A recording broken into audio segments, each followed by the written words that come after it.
Picture this, your eyes flutter open in absolute darkness. Not the gentle darkness of a modern bedroom with streetlights bleeding through curtains, but the thick medieval darkness that presses against your face like velvet.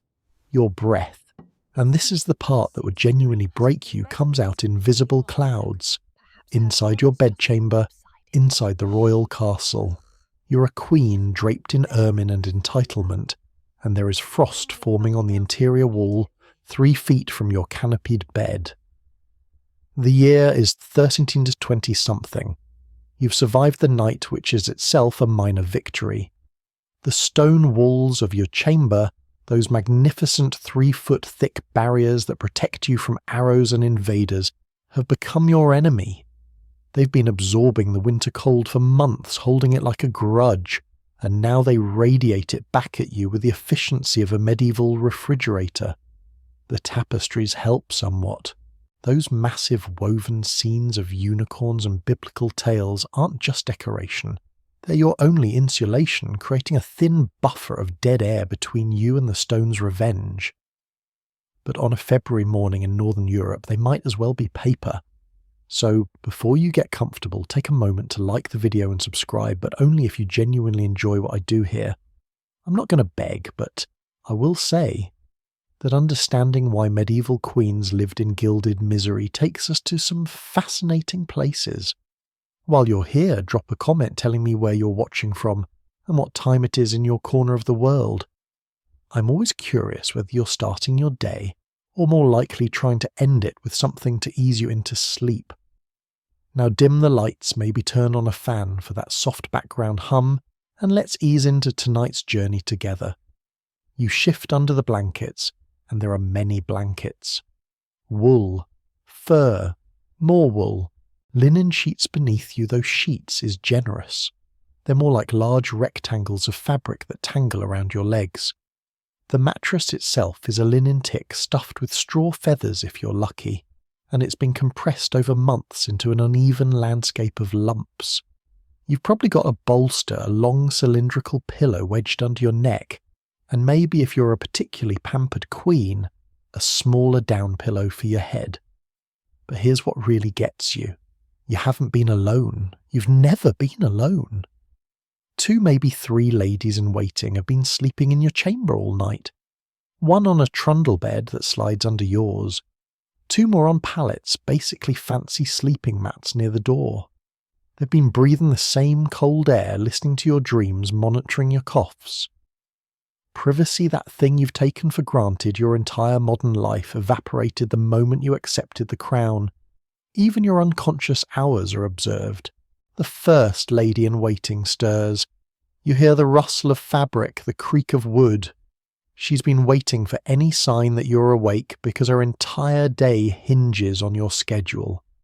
Within moments she'll be at your bedside and the machinery of your day will begin relentless, ceremonial, exhausting. Here's the thing historians love to argue about. Did medieval queens actually feel the cold more acutely because they were expected to maintain this veneer of delicate femininity, or were they simply tougher than we imagine? The debate continues, but the evidence leans toward misery.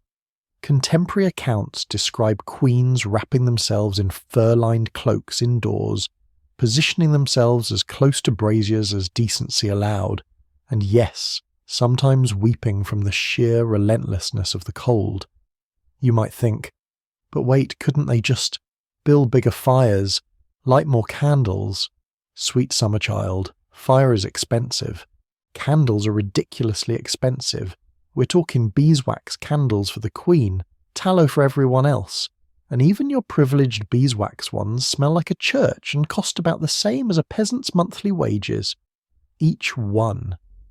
The great hearth in your chamber burns through logs at an alarming rate, and those logs have been hauled by cart sometimes from miles away, then carried up stone staircases by servants whose names you'll never know. And the hearth itself, it's magnificent, yes, carved stone perhaps bearing your family's coat of arms, but it's also essentially an open hole in the wall. Medieval chimneys are architectural afterthoughts, often drawing poorly, sometimes filling the chamber with smoke before the draught catches. You've probably woken more than once to the acrid smell of smouldering wood and the sound of servants frantically working the flue. But let's sit with this morning moment just a bit longer. You're awake now, truly awake, and the reality settles. You must rise. You must perform. The crown you wear literally and metaphorically means that today, like yesterday, and the day before, and the day that will come tomorrow, you're on. Every gesture will be watched. Every word will be interpreted. Every facial expression will be reported to someone, your husband, the king, his advisors, foreign ambassadors, the Pope's representatives, your own family if they're nearby. The frost on the wall catches the first grey light seeping through the shuttered window. Beautiful, really. Deadly beautiful. The kind of crystalline pattern that would make a stunning photograph if cameras existed. But instead it's just another reminder that you're living inside a stone box that's trying to kill you slowly. Your lady-in-waiting approaches. She's been awake for an hour already preparing. Her hands, when they help you sit up, will be cold. Everything is cold. The floor is cold. The air is cold. The chamber pot, oh yes, we'll get to that particular indignity later, is definitely cold. Welcome to your first morning as a medieval queen. You've been awake for maybe 10 minutes. The day stretches before you like a marathon you never trained for, and there's absolutely no calling in sick. Queens don't get sick days, they get state funerals. The moment your feet touch the floor, 3 things happen. Simultaneously, you gasp at the cold stone. A lady-in-waiting steadies your elbow, and another opens the heavy door to admit the chambermaid who's been waiting outside possibly for hours. This is what royalty means. Not power, not wealth. Captivity with witnesses. You cannot simply stand up and stretch. You cannot yawn without covering your mouth in a precisely prescribed manner. You cannot scratch an itch without someone interpreting it as a potential sign of illness, displeasure, or God forbid pregnancy. Every biological function, every natural human impulse has been wrapped in ceremony and stripped of spontaneity. Your body is no longer entirely yours. It belongs to the succession, to the dynasty, to the intricate web of alliances that your marriage sealed. The ladies-in-waiting move around you like planets orbiting a sun. There's a hierarchy even among them. The most senior, often a noble woman of significant family herself, has the honour of handing you your morning chemise, that long linen undergarment that slept folded near the brazier all night to take some of the chill out. It's still cold. Everything that isn't actively on fire is cold, but it's less cold than it could be, and in a medieval castle, less cold counts as luxury. Here's where it gets interesting. You can't dress yourself. Not shouldn't, can't. The layers that constitute royal dress in the 14th century are architecturally complex. We're talking about a chemise, then a kirtle essentially, a fitted dress, then a surcoat, then potentially an overdress, plus a belt positioned just so, and we haven't even touched your headdress yet. Each piece requires lacing, pinning, or buttoning, often in places you physically cannot reach. Your spine might as well be on another continent. Historians still argue whether this elaborate dressing ceremony was purely practical, or deliberately designed to reinforce dependency. Why create clothing that requires assistance unless you want to ensure the wearer can never escape their attendants? It's social control masquerading as fashion. Every golden thread is a gilded chain. But let's talk about what happens before the dressing even begins. You need to perform your morning ablutions, and this is where medieval reality gets especially humbling. There's a basin, probably silver, decorated with your family crest filled with water that was heated elsewhere and carried up. It's lukewarm by the time it reaches you. You wash your face, your hands, that's essentially it. Full-body bathing is a rare ceremonial event, not a daily occurrence, partly because heating enough water is logistically complicated, partly because medieval medicine is deeply suspicious of water opening your pores to disease, and partly because, say it with me now, everything is so unbelievably cold. A lady in waiting offers you a linen cloth to dry your face. Another stands ready with a small mirror-polished metal, not glass, in case you want to check that you're successfully achieving pale and composed. That's your aesthetic goal, by the way. Pale. Always pale. Any hint of colour in your cheeks suggests you've been doing something physical, which is practically scandalous. Queens don't sweat. Queens barely breathe heavily. Queens exist in a state of ornamental stillness. Now comes the undergarments. The chemise slides over your head. You have to duck arms up while two women guide it down your body. It reaches your ankles. Then stockings hand-knitted wool held up with garters that someone else ties, while you balance on one foot like a particularly dignified flamingo. Then the kirtle, which laces up the back with approximately 47 eyelets. I'm exaggerating, but only slightly.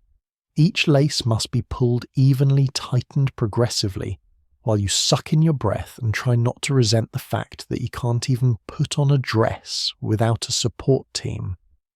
The room has warmed slightly, the fire's been built up, more logs added, but you can still see your breath when you exhale. Your ladies in waiting work efficiently, their fingers practiced. They've dressed you yesterday, the day before, every day since your wedding. They know your body better than you do in some ways. They know which side you favour when you sleep, which shoulder sits slightly higher where the fabric tends to bunch. Here's a quirky detail that doesn't make it into most history books. Some queens had their ladies in waiting hum while dressing them. Not singing that would be too casual, but a low continuous hum that served as both entertainment and timing mechanism. The dressing process had a rhythm, and the humming helped maintain it. Imagine being swaddled in wool and silk while three women hum in harmony like the world's most formal barbershop quartet. The surcoat comes next. This is the visible layer, the one everyone will see, so it's elaborate. Embroidered. Possibly trimmed with fur or min if you're high status enough marten or squirrel if you're merely royal. The weight of it settles on your shoulders like responsibility made fabric, and it is heavy. We're talking several pounds of cloth fur and decoration. Your spine registers the burden immediately. Then the belt positioned high on your waist or low on your hips, depending on current fashion. It's not just decorative, it's where you'll hang your pomander, a little ball of aromatics to combat the various medieval smells, your purse possibly a small book of hours if you're devout. Each item dangles and clinks softly as you move. But we're not done. The headdress is its own ordeal. First your hair, which you've been growing your entire life, because cutting it short is borderline heretical, for a woman must be braided or pinned flat against your skull. Then a wimple might cover your neck and chin, then a veil, then a circlet or coronet depending on the day's formality level. The pins that secure everything prick your scalp, the weight makes your neck ache, and you'll wear this construction for the next 12 to 16 hours, unable to remove it, unable to adjust it without assistance, unable to scratch the one spot that's itching like mad. 1 hour has passed since you woke. You're now dressed. You have not yet eaten, made any decisions, or spoken more than a handful of words. You've simply existed while other people transformed you from a sleeping human into a mobile representation of dynastic power, and the real, exhausting, never-ending day hasn't even started. Your stomach growls. It's a small biological rebellion that echoes embarrassingly in the stone chamber. One of your ladies-in-waiting pretends not to hear it. That's part of her job, pretending your body doesn't do anything as common as experiencing hunger. But you're starving. You've been awake for over an hour, compressed into architectural clothing, and you haven't eaten since yesterday's supper, which ended around sunset. That's 12, maybe 14 hours ago. The breakfast procession begins. Not you walk to breakfast, a procession. You don't simply stroll to the Great Hall like a normal human grabbing coffee. Two ladies in waiting walk before you, one on each side slightly behind, and a page follows at a respectful distance. This micro-parade winds through corridors that are somehow colder than your bedchamber down staircases, worn smooth by centuries of feet past guards who straighten at your approach and servants who flatten themselves against walls. Everyone you pass must acknowledge you. A bow, a curtsy, eyes lowered. You've become accustomed to people's inability to look directly at your face, but it's still deeply weird. Imagine going through life with everyone treating you like a solar eclipse, something to be experienced only in glimpses, never straight on. The Great Hall is marginally warmer than the corridors thanks to the massive central hearth that's been burning since dawn. But marginally warmer still means you can see your breath in the darker corners. Tapestries hang from the walls, some depicting your husband's military victories, others showing biblical scenes, and they ripple slightly with the drafts that squeeze through every gap in the medieval architecture. This room was built for defence, not comfort.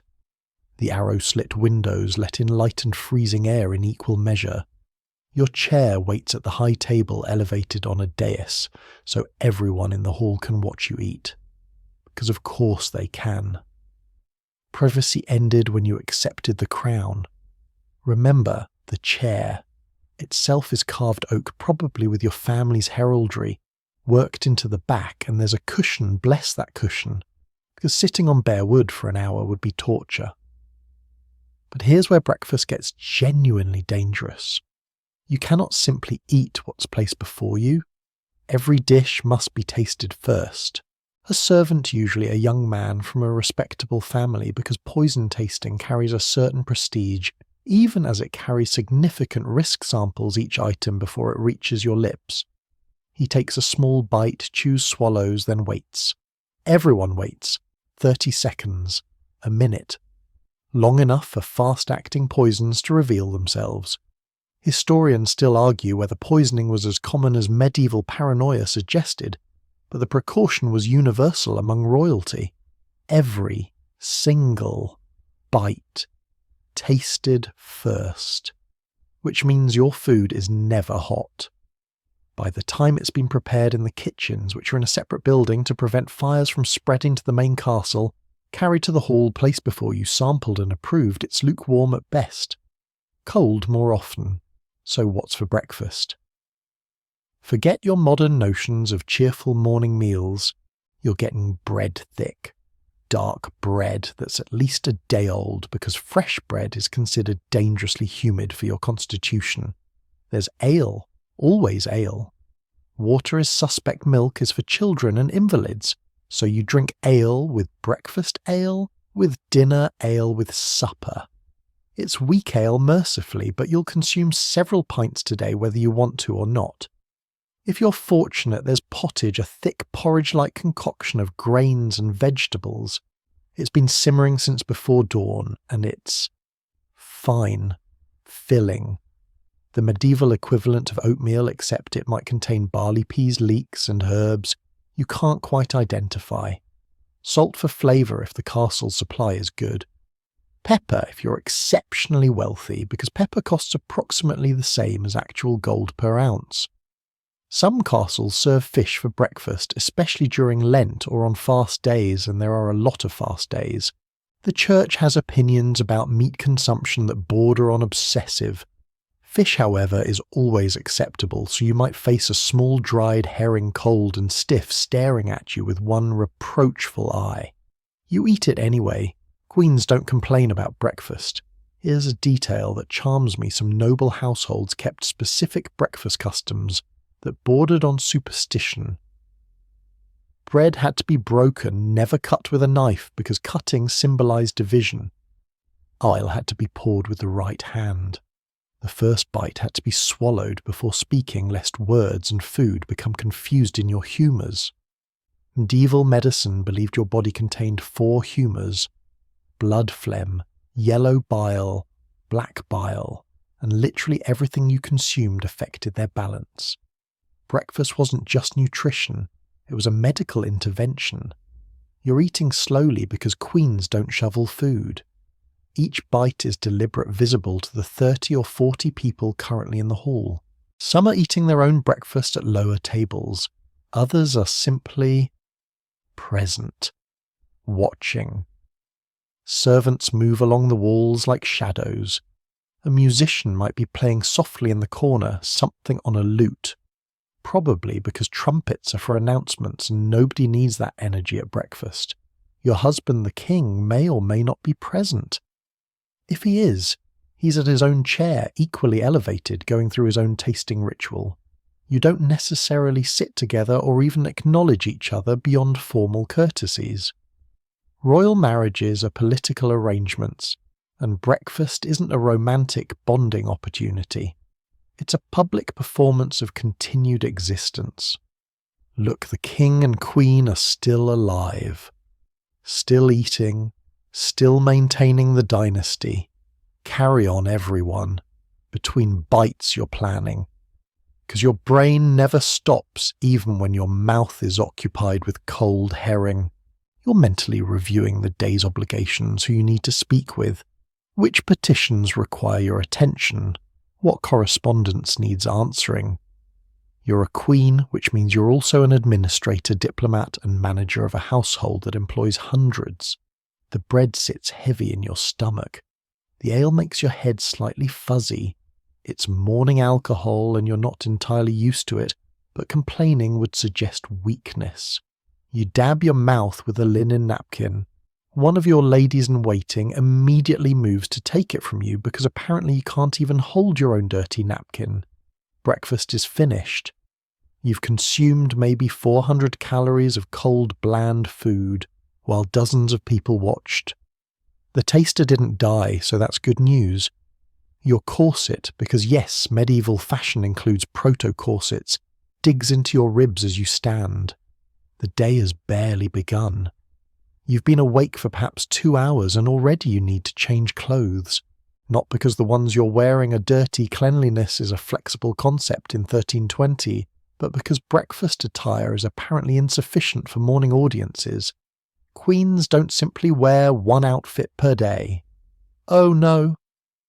That would be far too simple, too reasonable, too connected to the reality that most humans experience. Back to your chamber. The same procession reversed. Your ladies-in-waiting flanking you, a page trailing behind. The corridors feel even colder now that you've briefly warmed up in the great hall and the contrast makes your bones ache. You pass a servant carrying a basket of linens, another hauling firewood.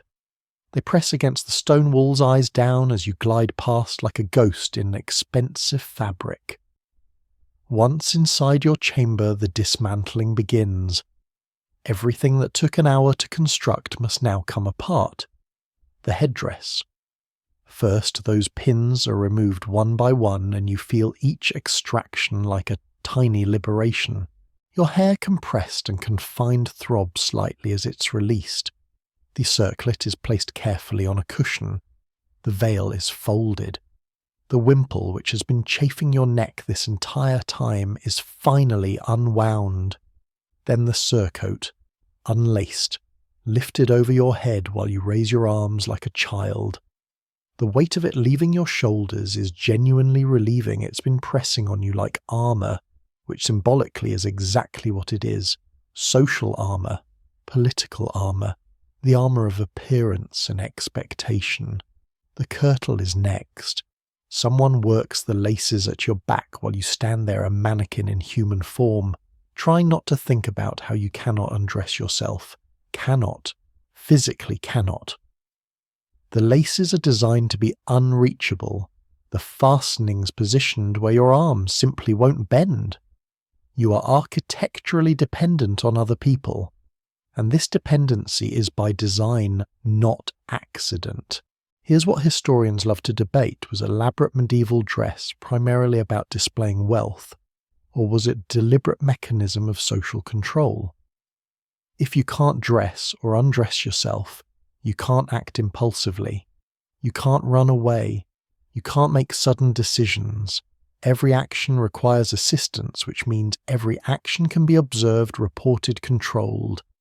Your clothing is a gorgeous prison, But wait, we're not undressing you completely. That would be scandalous and impractical. You're going from one elaborate outfit to another slightly more elaborate outfit. The morning audience dress is more formal than breakfast dress, which sounds insane because breakfast already felt formal enough to choke on. But here we are. Fresh kirtle. This one is dyed a deeper colour, perhaps blue, if your household has access to good, indigo or red. If you're extraordinarily wealthy and can afford madder root dye that doesn't fade. The fabric is finer, the weave tighter. You can feel the difference against your skin, though.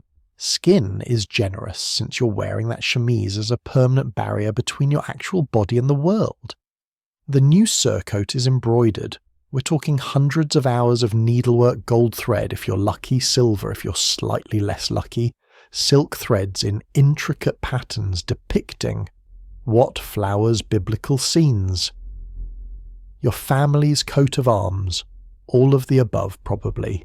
Someone likely a team of someone spent months creating this garment, and you'll wear it for 4 hours before changing again. More weight settles on your shoulders. The belt this time is jewelled. Not ostentatiously medieval taste favours symbolism over flash, but there are garnets perhaps, or pearls, each one representing wealth that could feed a peasant family for a year. You wear someone's annual income around your waist as decoration. The headdress for morning audiences is more elaborate. There's a fillet, a stiffened band that circles your head, then a veil that's arranged in a specific style that communicates your status. Are you married? Widowed queen regent or queen consort? The headdress announces these things before you speak. It's a textile resume, and getting it wrong would be a social catastrophe. Your ladies-in-waiting work with practiced efficiency, but this still takes time. 30 minutes easily. You stand sit when permitted, turn when directed, lift your arms when needed. You are being assembled like a particularly expensive piece of furniture. Here's a quirky detail some queens had: specific dressing music. Not just the humming we mentioned earlier, but actual songs that the ladies-in-waiting would recite or chant. These weren't random ditties, they were mnemonic devices helping ensure that every pin, every layer, every fold happened in the correct order. Medieval people loved procedural poetry, and apparently even getting dressed deserved its own verse structure. While you're being reconstructed, your mind is elsewhere. You're thinking about the morning audiences, which are essentially a royal receiving line. Petitioners will approach one by one to request favours, report news, or simply be seen by you. Some will be nobles expecting acknowledgement. Others will be merchants seeking trade privileges. A few might be religious figures reminding you of your spiritual obligations, which are numerous and expensive. You'll need to remember names, faces, family connections, who's feuding with whom, who owes allegiance to your husband and who's secretly corresponding with rival kingdoms. Your brain is a database of medieval social networks, and there's no refresh button, no search function. Just memory constantly updated, perpetually tested. The final pins go into your headdress. Someone adjusts your veil so it falls just so. Another lady-in-waiting steps back to assess the overall effect, making tiny corrections. The belt shifts a 1/4 inch to the left, a fold in the surcoat is smoothed, until you meet some invisible standard of queenly perfection. You look at yourself in the small metal mirror. The reflection is imperfect, slightly warped, but you can see the general effect imposing regal utterly inhuman. The person looking back at you is a symbol, not a self. She's a walking representation of dynastic legitimacy dressed in fabric that costs more than most people will earn in their lifetimes, unable to scratch her own back or adjust her own clothes. 2 hours and 45 minutes since waking. You've eaten one meal and changed clothes twice. You haven't made a single decision yet beyond which side of the bed to exit from, and even that was probably predetermined by whoever arranged the chamber furniture. A page knocks softly at the door. The petitioners are assembling, the throne room is ready. Time to perform queenship for an audience that will judge every breath. The throne room is not a room designed for comfort. It's designed for intimidation, and it succeeds brilliantly. The ceiling vaults upward into shadows that even daylight can't fully penetrate. Stone columns march down either side like silent sentries. The floor is flagstone cold enough that you can feel it through your leather slippers, and the walls, those eternal heat-devouring walls, are hung with tapestries depicting your husband's ancestors doing impressively violent things to their enemies. Your throne sits on a dais at the far end, elevated 3 steps above the common floor. It's carved oak, probably centuries old, with armrests worn smooth by generations of royal elbows. There's a cushion, thank God, for small mercies, but it's not particularly thick, and you'll be sitting here for hours. Your spine already aches from the weight of your clothing, and you haven't even sat down yet. Here's the part that breaks most modern people. You don't just walk to the throne and plop down. There's a procession. Again, always a procession. 2 heralds enter, first announcing your arrival with voices that echo off the stone like accusations. Then your ladies-in-waiting walking in formation. Then you moving slowly, not because you're being dramatic, but because your dress weighs approximately 20 pounds, and the train trails behind you like a fabric serpent. Every step is visible, every movement analysed. There are already 30, maybe 40 people in the throne room, courtiers, petitioners, guards, servants, and they all turn to watch you approach. You don't make eye contact with anyone. That would be too familiar, too human. You fix your gaze on some middle distance, your face arranged in what you hope is serene authority, but probably reads as trying very hard not to trip on my own clothes. You reach the throne, you turn, you sit, and even sitting is ceremonial. Your ladies-in-waiting arrange your train so it drapes artistically down the dais steps. Someone adjusts your veil. Another ensures your hands are positioned correctly on the armrest's wrists, bent, just so fingers relaxed but not limp. You're a living sculpture and every angle matters. Now comes the waiting. Because even though there are petitioners assembled, even though the room is full of people who need your attention, you can't simply start. The king must arrive first if he's attending, or a herald must formally open the audience session, or some other procedural requirement must be satisfied. Medieval bureaucracy moves with the speed of glaciers, and you sit through all of it, unmoving, barely breathing, while your lower back starts its daily complaint. Historians still argue whether medieval monarchs actually enjoyed these formal audiences, or found them as tedious as they sound. The written record is suspiciously silent on the subject, probably because admitting "I'm bored out of my mind while performing my sacred royal duty" wasn't the sort of thing you committed to parchment. But the human evidence is clear. People fidget. Even queens fidget. You just have to do it so subtly that no one notices. The first petitioner approaches. He's a minor noble from somewhere you should remember, but there are so many minor nobles, and he's requesting permission to enclose part of the common land near his estate. This is the kind of decision that seems small but carries enormous implications. Enclose the commons and peasants lose access to grazing land, firewood, everything that keeps them alive. Refuse and you insult a nobleman who might have military resources your husband needs. You can't answer immediately. That would suggest impulsiveness, lack of wisdom.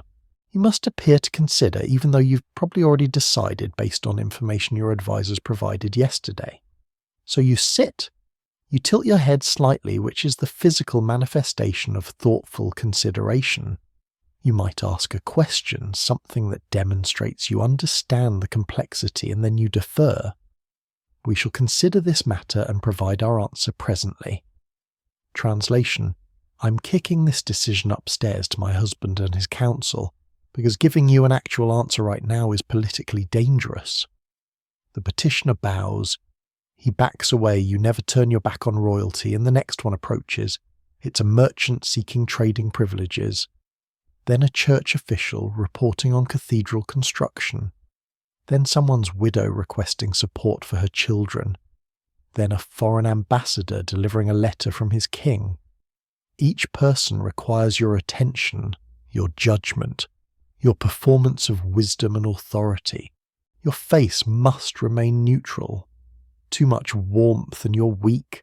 Too much coldness and you're cruel. You're navigating an emotional tightrope while sitting perfectly still, your clothing growing heavier by the minute, your scalp itching under the pins, your stomach digesting that cold breakfast with audible complaints that you desperately hope no one can hear. Here's a detail that doesn't make the history books. Queens developed elaborate signalling systems with their attendants. A particular angle of the wrist meant, "I need this person removed quickly." A slight shift in posture indicated, "Fetch my advisor." Touching your temple suggested, "I have a headache and require intervention." You couldn't simply speak these needs aloud that would shatter the illusion of effortless authority, so you became fluent in a physical language of micro-gestures. An hour passes, maybe 2. The petitioners keep coming. Some are genuine, seeking real assistance. Others are performing their own political theatre, being seen at court, demonstrating their access to royal attention. You grant some requests, defer others, and outright refuse a few with language so diplomatically phrased that the petitioner might not even realise they've been rejected until they're halfway home. Your bladder, meanwhile, is starting to register the breakfast ale. This is a problem. You can't simply excuse yourself to use the privy. That would be admitting to biological functions which queens technically don't have, at least not in public consciousness. You'll hold it, for hours if necessary, until the formal session ends and you can escape with dignity intact. A young boy approaches maybe 10 years old son of a courtier, presenting a formal greeting from his father, who's too ill to attend. The boy is terrified. You can see his hands shaking as he delivers his memorized speech. This is where you're allowed a sliver of humanity. You smile, not broadly, just a slight softening of your expression, and speak gently. "Your father is in our prayers. Please convey our warm regards." The boy's relief is visible. He backs away less terrified than he approached, and you've just performed a small act of kindness that will be reported throughout the court within hours. The Queen smiled at a child. How gracious! How maternal! When the morning audiences finally end, when the last petitioner backs away, and the heralds formally close the session, you don't get to relax. You get to transition to the next performance. Because queenship is a series of staged events, with brief, highly choreographed intermissions. You're escorted from the throne room to your solar, a smaller chamber that theoretically belongs to you but is never actually private. The solar is meant to be your space, hence the name, which refers to the sun, the light, the theoretical warmth. It's usually on an upper floor with actual glass windows if your castle is wealthy enough. Glass is expensive, fragile, and utterly useless at keeping out cold, but it lets in light without letting in quite as much wind as the arrow slits do. Your solus is where the real work happens. Not the ceremonial audiences, but the actual business of managing a household that rivals a small town in complexity. Because here's what they don't tell you about being a medieval queen. You're essentially the CEO of a corporation that employs 300 to 500 people, depending on the season and your husband's current military campaigns. You have the household steward, a man who manages the servants and accounts, the chamberlain who oversees your personal chambers and wardrobe, the marshal who handles the stables and horses, the butler who's responsible for beverages and the buttery, the pantler who manages bread and the pantry, the cook who commands the kitchen staff, the laundress, the seamstresses, the pages, the grooms, the falconers, the chaplain, the physician. And these are just the primary positions. Beneath each one is a hierarchy of assistant positions, junior roles and servants doing the actual physical labour. They all report to you. Not exclusively many answer to the king or his officers, but as queen you're expected to oversee the domestic machinery. resolve disputes, approve expenditures, and ensure that everything from bread supplies to bed linens functions smoothly. Your steward enters the solar with a ledger. It's a massive book bound in leather filled with entries in Latin and Norman French, because English is still considered too common for official records. He begins reciting expenses, the butcher's bill, the cost of wine for the last feast, the price of candles, always astronomical, the wages for the new kitchen boy, the repair costs for the great hall's tapestries that developed suspicious holes that might be moths or might be rats. You're expected to understand all of this, to ask intelligent questions, to approve or challenge these expenses, and you have to do it while sitting upright in yet another uncomfortable chair, your elaborate dress making it nearly impossible to lean forward to actually examine the ledger. Here's what historians love about household accounts they've survived. Thousands of them, and they reveal the sheer complexity of medieval domestic management. A large royal household might go through 40 pounds of candles per week, hundreds of loaves of bread daily, entire casks of wine in a month, firewood measured in cords, meat, fish, vegetables, spices, each category subdivided into qualities, sources and costs. And someone has to track all of this. Someone has to notice when the wine merchant is overcharging. Someone has to realize the seamstress is using too much silk. Someone has to arbitrate when the falconer and the stable master are feuding over storage space. That someone is you. Congratulations. Between financial discussions, a chambermaid enters with a dispute. Two laundresses are fighting, apparently one accused the other of stealing soap, which is both valuable and easily pocketed. You're supposed to resolve this, not delegate it to someone else. Actually sit here, listen to two red-faced women accuse each other in a rapid dialect that you can barely follow and render judgment. You side with the older laundress because her story is more consistent, but also because alienating the senior laundry staff would create chaos in the linen supply, and you've learned that clean sheets are the foundation of court harmony. The younger woman leaves angry. You've made an enemy over soap. This is your life now. A messenger arrives with letters, 3 of them sealed with wax bearing different noble crests. One is from your mother who lives 2 kingdoms away and writes in code because she doesn't trust messengers. One is from a duchess requesting your support in a property dispute. One is from an abbess thanking you for a previous donation, and surprise hinting that another donation would be most welcome for the new chapel construction. You can't read these letters yourself in front of others. That would be informal. Instead, your secretary, a clerk who's been with you since your marriage, breaks the seals and reads aloud. Your mother's letter is affectionate but politically pointed. She's heard rumours about your husband's military plans and wants to know if they'll affect her kingdom. The Duchess's letter is essentially a legal brief disguised as a friendly request. The abbess's letter is a masterclass in religious fundraising. You'll need to respond to all 3. Dictate responses that are warm but non-committal to your mother, supportive but vague to the Duchess, and generously pious to the abbess. Each response will be drafted, copied, sealed with your personal seal, which you press into hot wax yourself, because seal forgery is a constant threat, and sent via messenger who may or may not be intercepted by bandits, rival nobles, or foreign spies. Oh, and those responses. They need to be written in different languages. Your mother expects French. The Duchess prefers Latin for legal matters. The abbess will accept either, but prefers French, with religious Latin phrases sprinkled in for piety points.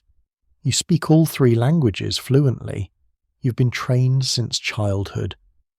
But fluency doesn't mean it's easy, especially when you're translating complex political nuance while sitting in clothing that restricts your breathing and makes your shoulders ache. Historians still argue whether medieval noblewomen were genuinely educated or just trained to perform education convincingly. The evidence suggests both.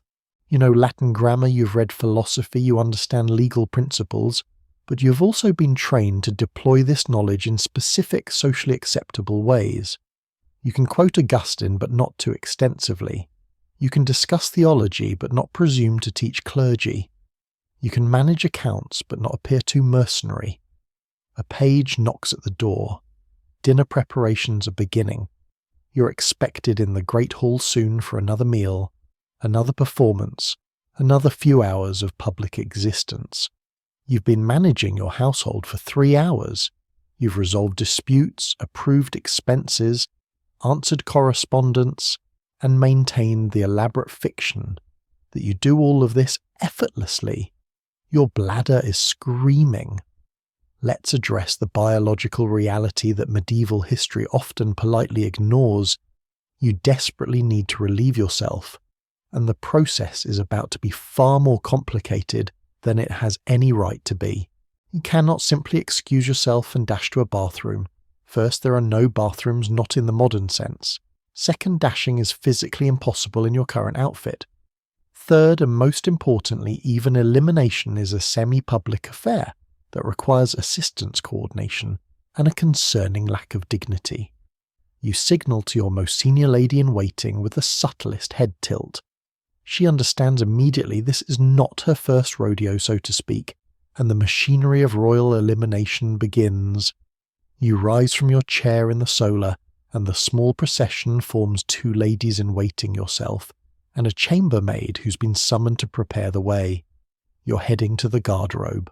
The name sounds elegant, almost French, and sophisticated, which is hilarious because you're about to visit what is essentially a wooden seat with a hole in it positioned over a stone shaft that drops 2 or 3 stories down to either a moat, a river, or a pit that someone has the genuinely terrible job of cleaning periodically. The garderobe is usually tucked into a small chamber built into the castle walls. It's accessed through a narrow corridor for defense purposes, because even your toilet has military considerations, and it's possibly the coldest spot in the entire castle. This is partially intentional, the cold helps with the smell. Partially it's just because it's a stone closet, jutting out from the wall, exposed to elements on 3 sides. You reach the small chamber. The wooden seat awaits, worn smooth by generations of royal posteriors. There's a small window, more of a slit really, that provides ventilation and also lets in screaming cold air. Some garderobes have a small shelf for a candle, though lighting a flame near methane buildup is perhaps not the wisest architectural choice medieval builders ever made. Now comes the process of actually using this facility. Remember that elaborate dress we spent 40 minutes putting on? The kirtle, the surcoat, the chemise, the belt, with its dangling accessories, the multiple layers of fabric. All of that has to be lifted, gathered and held out of the way, while you position yourself over the hole. You cannot do this alone. Physically cannot. There's too much fabric positioned in too many unreachable places. Your ladies-in-waiting gather the layers, holding them up and away, while you maneuver yourself onto the wooden seat. The hole beneath is dark and echoing, and you try very hard not to think about the drop or what's accumulating below, or whether there are rats in the shaft. There are definitely rats in the shaft, or whether anyone standing outside the castle wall might hear or see evidence of this very human moment. Here's a detail that fascinates historians: garderobe design, varied wildly based on castle construction and local climate. Some had multiple holes, essentially medieval group toilets for efficiency during large gatherings. Others had elaborate chutes that angled the waste away from the castle walls to reduce staining. A few innovative nobles experimented with diverting small streams beneath the garderobe for primitive flushing systems, though these rarely worked as intended and often just created spectacular frozen waterfalls in winter. The cold is shocking against your skin. You're generating heat under all those layers, so the exposed parts of you register the temperature difference like a slap. Your breath clouds.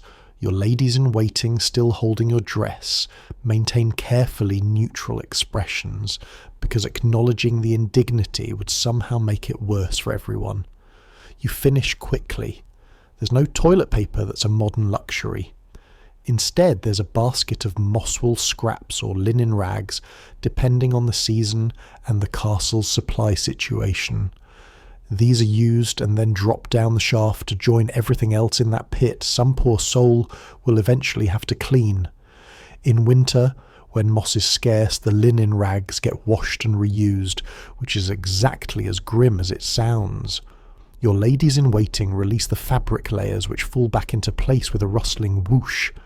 Everything must be rearranged again, the surcoat smoothed the belt, repositioned the chemise checked for any unfortunate dampness.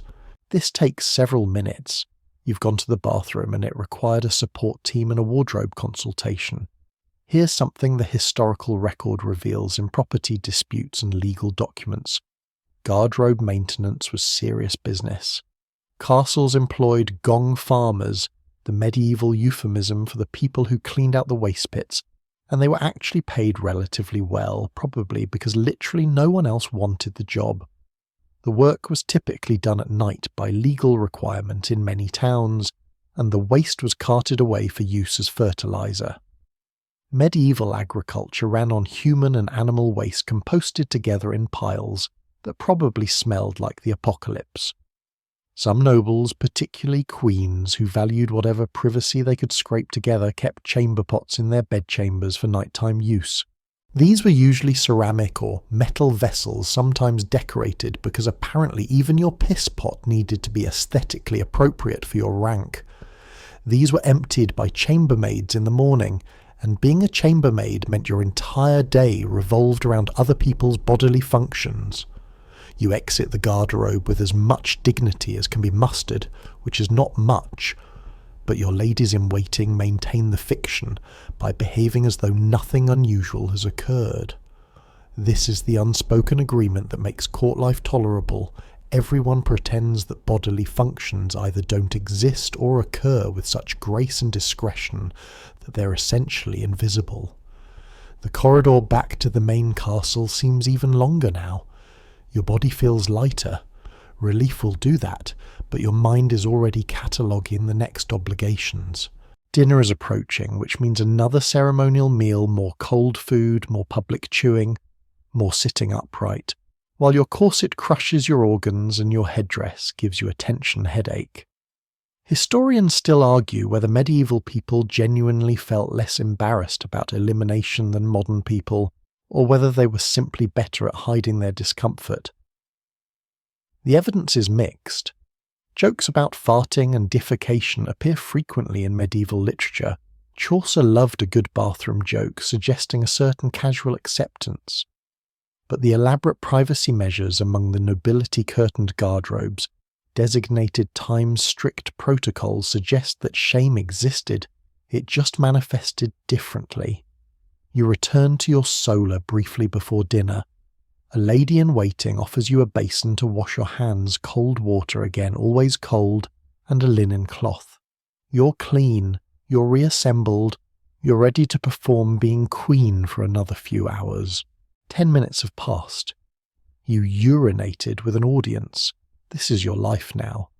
Dinner is announced with trumpets, not subtle trumpets, medieval trumpets which are essentially weaponized brass tubes designed to penetrate stone walls and human eardrums with equal efficiency.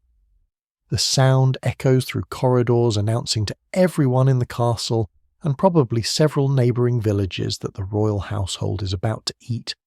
You process to the Great Hall. Again. For the third or fourth time today. Your feet hurt, those leather slippers have approximately zero arch support and you've been standing or walking on stone floors for hours. But you glide forward anyway, because limping is not queenly, and showing physical discomfort would suggest weakness. The Great Hall is more crowded than it was at breakfast. Dinner is the main meal of the day, served in early afternoon while there's still decent light. This is not romantic. Candlelit dining candles and torches will come later at supper, and they're expensive enough that daylight meals are preferred whenever possible. The windows, those narrow arrow slits and occasional precious glass panels, let in cold grey light that does nothing to warm the vast space. Your place at the high table awaits. The table itself is actually boards laid across trestles. Board literally means the wooden planks that form the eating surface, which is why you're sitting at the board, and later the household will clear the board by removing the planks entirely. But your section of the high table is permanent, built into the dais, because even furniture has a hierarchy. You sit. The chair is the same uncomfortable carved oak from this morning. The cushion has not improved. Your ladies in waiting arrange your train again. They're basically full-time dress managers at this point, and you position your hands appropriately wrists, just so, fingers relaxed but present. The hall is filling with nobles, knights, important merchants, visiting clergy, and basically anyone with sufficient status to eat in the Lord's presence. There are perhaps 80 people assembling at the lower tables, and they're all performing their own versions of courtly behaviour. The young knights are trying to look martial and impressive. The clergy are radiating piety. The merchants are attempting to appear wealthy, but not ostentatiously so. Everyone is watching everyone else, cataloguing social missteps, noting who sits where. Seating position is everything. Proximity to the high table indicates favour. If you've been moved closer to the salt cellar, an elaborate silver container that sits prominently on the table, you've risen in status. If you're now below the salt, you've either done something wrong or simply aren't important enough. Medieval social hierarchy is literally mapped onto dinner seating. Here's where things get genuinely theatrical. The food arrives in procession.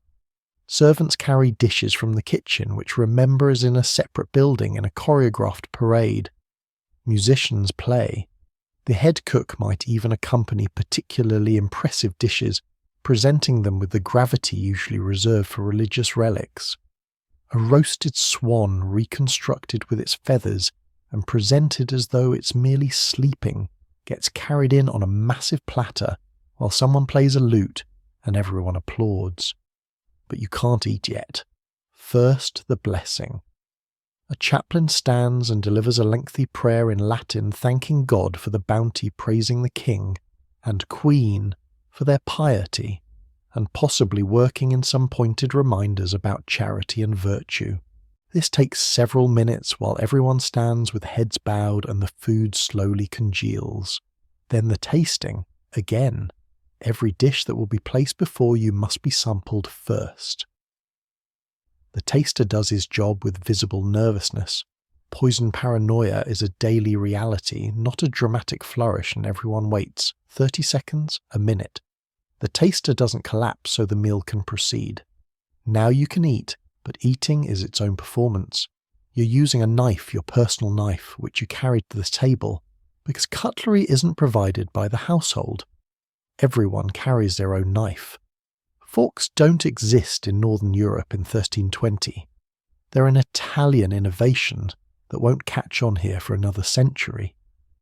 You eat with your knife and your fingers, and there are elaborate rules about which fingers to use, how to hold them, which parts of the meat to touch, and which to avoid.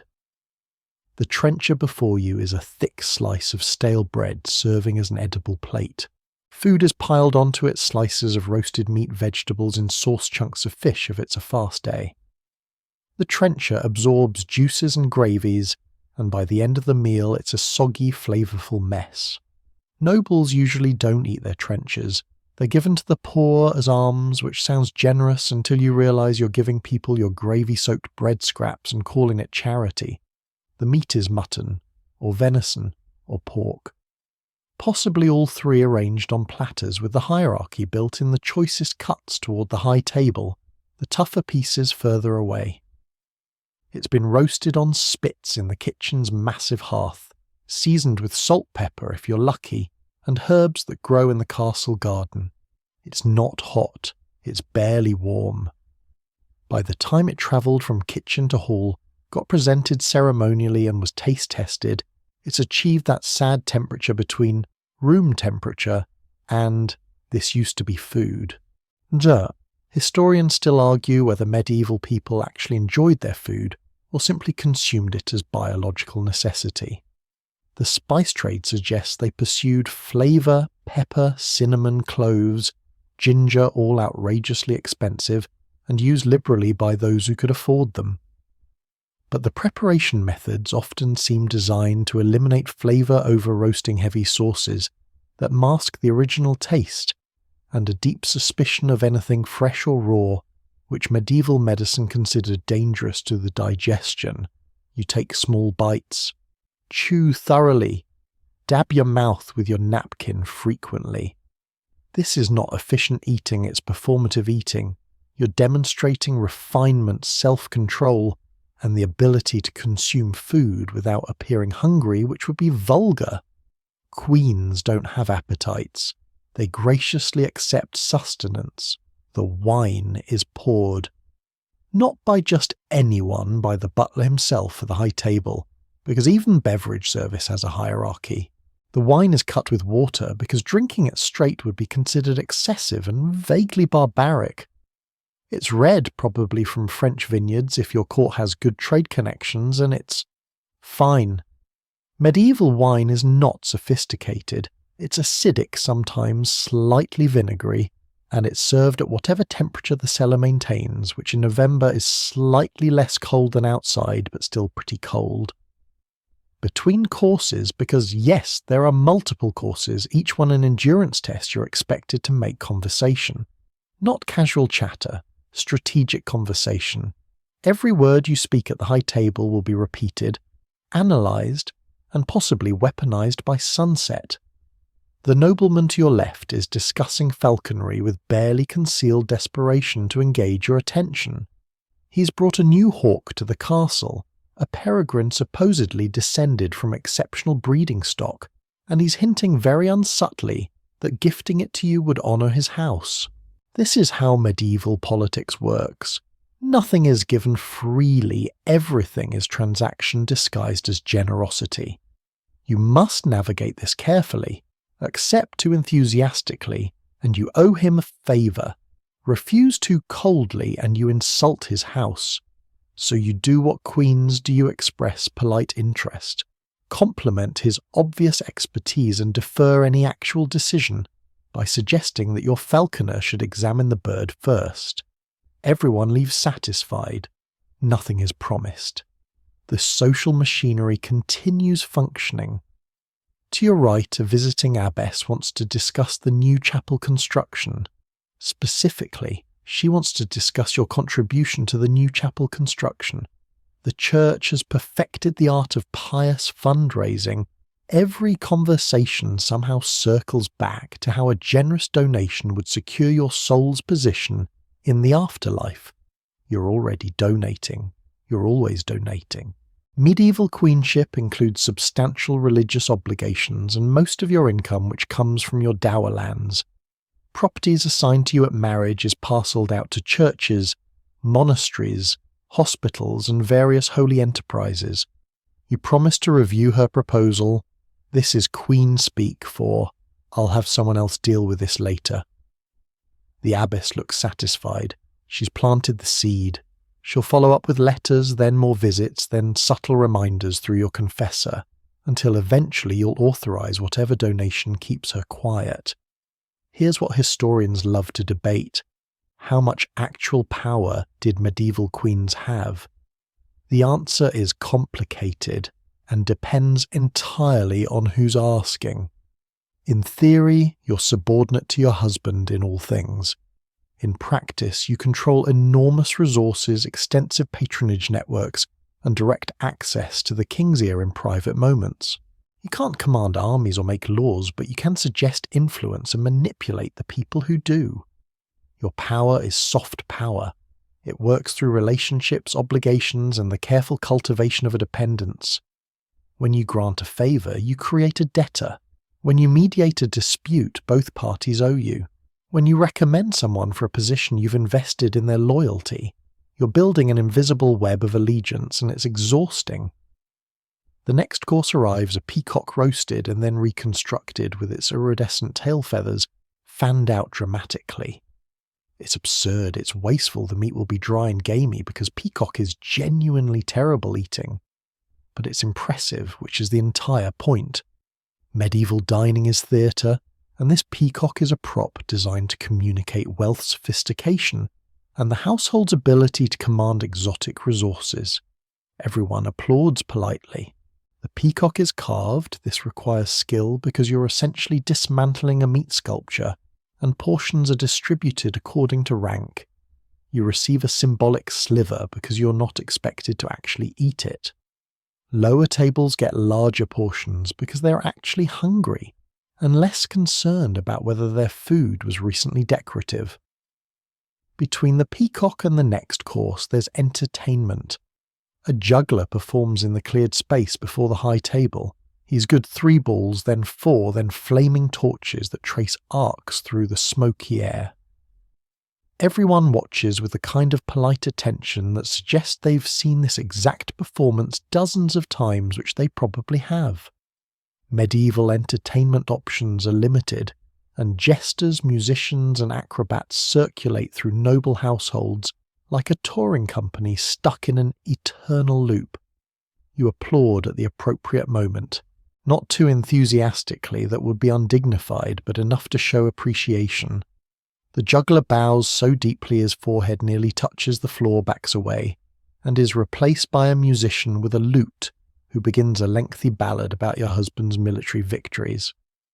It's historically dubious the battle he's singing about was actually a messy siege that nearly failed, but it's poetically triumphant, and that's what matters. Your mind wanders. You're thinking about the petitions from this morning, the letters you need to answer the dispute between the laundresses, the falconer's request for more birds, the seamstress who's behind on your new dress, the cook who's feuding with the butler over storage space. Your mental to-do list is endless, and you're sitting here listening to a song that transforms military incompetence into heroic legend while eating cold swan and pretending to be fascinated. The next course is subtlety, a sculpted dish made from marzipan or pastry shaped into something elaborate. Today it's a miniature castle, complete with tiny sugar towers and marzipan knights. It's breathtakingly detailed. Someone spent hours creating this edible architecture, and now it's going to be destroyed and consumed in minutes. This is medieval wealth disposable art made from ingredients that cost more than servants earn annually. You're given the first portion, one of the sugar towers. It's almost too sweet cloying against your tongue, but you eat it because refusing would be an insult to the kitchen staff who laboured over this confection. Around the hall, nobles are examining their portions of the castle, admiring the craftsmanship before devouring it. There's something almost violent about it, creating beauty specifically to destroy it through consumption. Here's a quirky detail that fascinates food historians. Medieval banquets sometimes included warners, basically professional plate removers, who worked in coordinated teams to clear dishes between courses. They had a specific choreographed pattern, approaching from the left, removing from the right, moving in synchronized formations. This was considered skilled labor, and warners could identify themselves by their profession in legal documents. Your meal is being cleared by people who take professional pride in elegant plate removal. The meal continues. More courses, more performances, more strategic conversations. Your corset is crushing your ribs. Your headdress is giving you a headache that pulses in time with your heartbeat. Your feet have gone slightly numb from remaining still so long.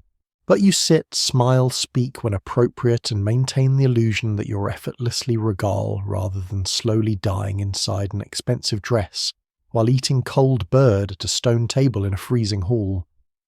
2 hours have passed since dinner began. You're maybe halfway through. Finally, mercifully, dinner winds down. The final course, wafers and Hippocras sweet-spiced wine, is served and consumed. The chaplain stands to deliver the closing prayer, another lengthy Latin blessing that thanks God for the meal and reminds everyone of their spiritual obligations. You stand with everyone else head bowed while your lower back screams and your knees threaten mutiny. The household begins to disperse. Lower tables are literally dismantled, those boards lifted off their trestles and stacked against walls. Servants move through the hall collecting trenchers, which will be distributed to the poor waiting at the castle gates. The hall transforms from dining room back to general-purpose great room, and you're finally released from the performance of public eating. But you're not free. You're never free. You process back to your solar with your ladies-in-waiting, and waiting for you there is correspondence. So much correspondence. Being a medieval queen means being a node in an enormous communication network that spans kingdoms, and every thread of that network demands your attention. Your secretary has organised the letters by priority. There are dispatches from your mother. She's written again, this time more urgently, about political developments in her kingdom.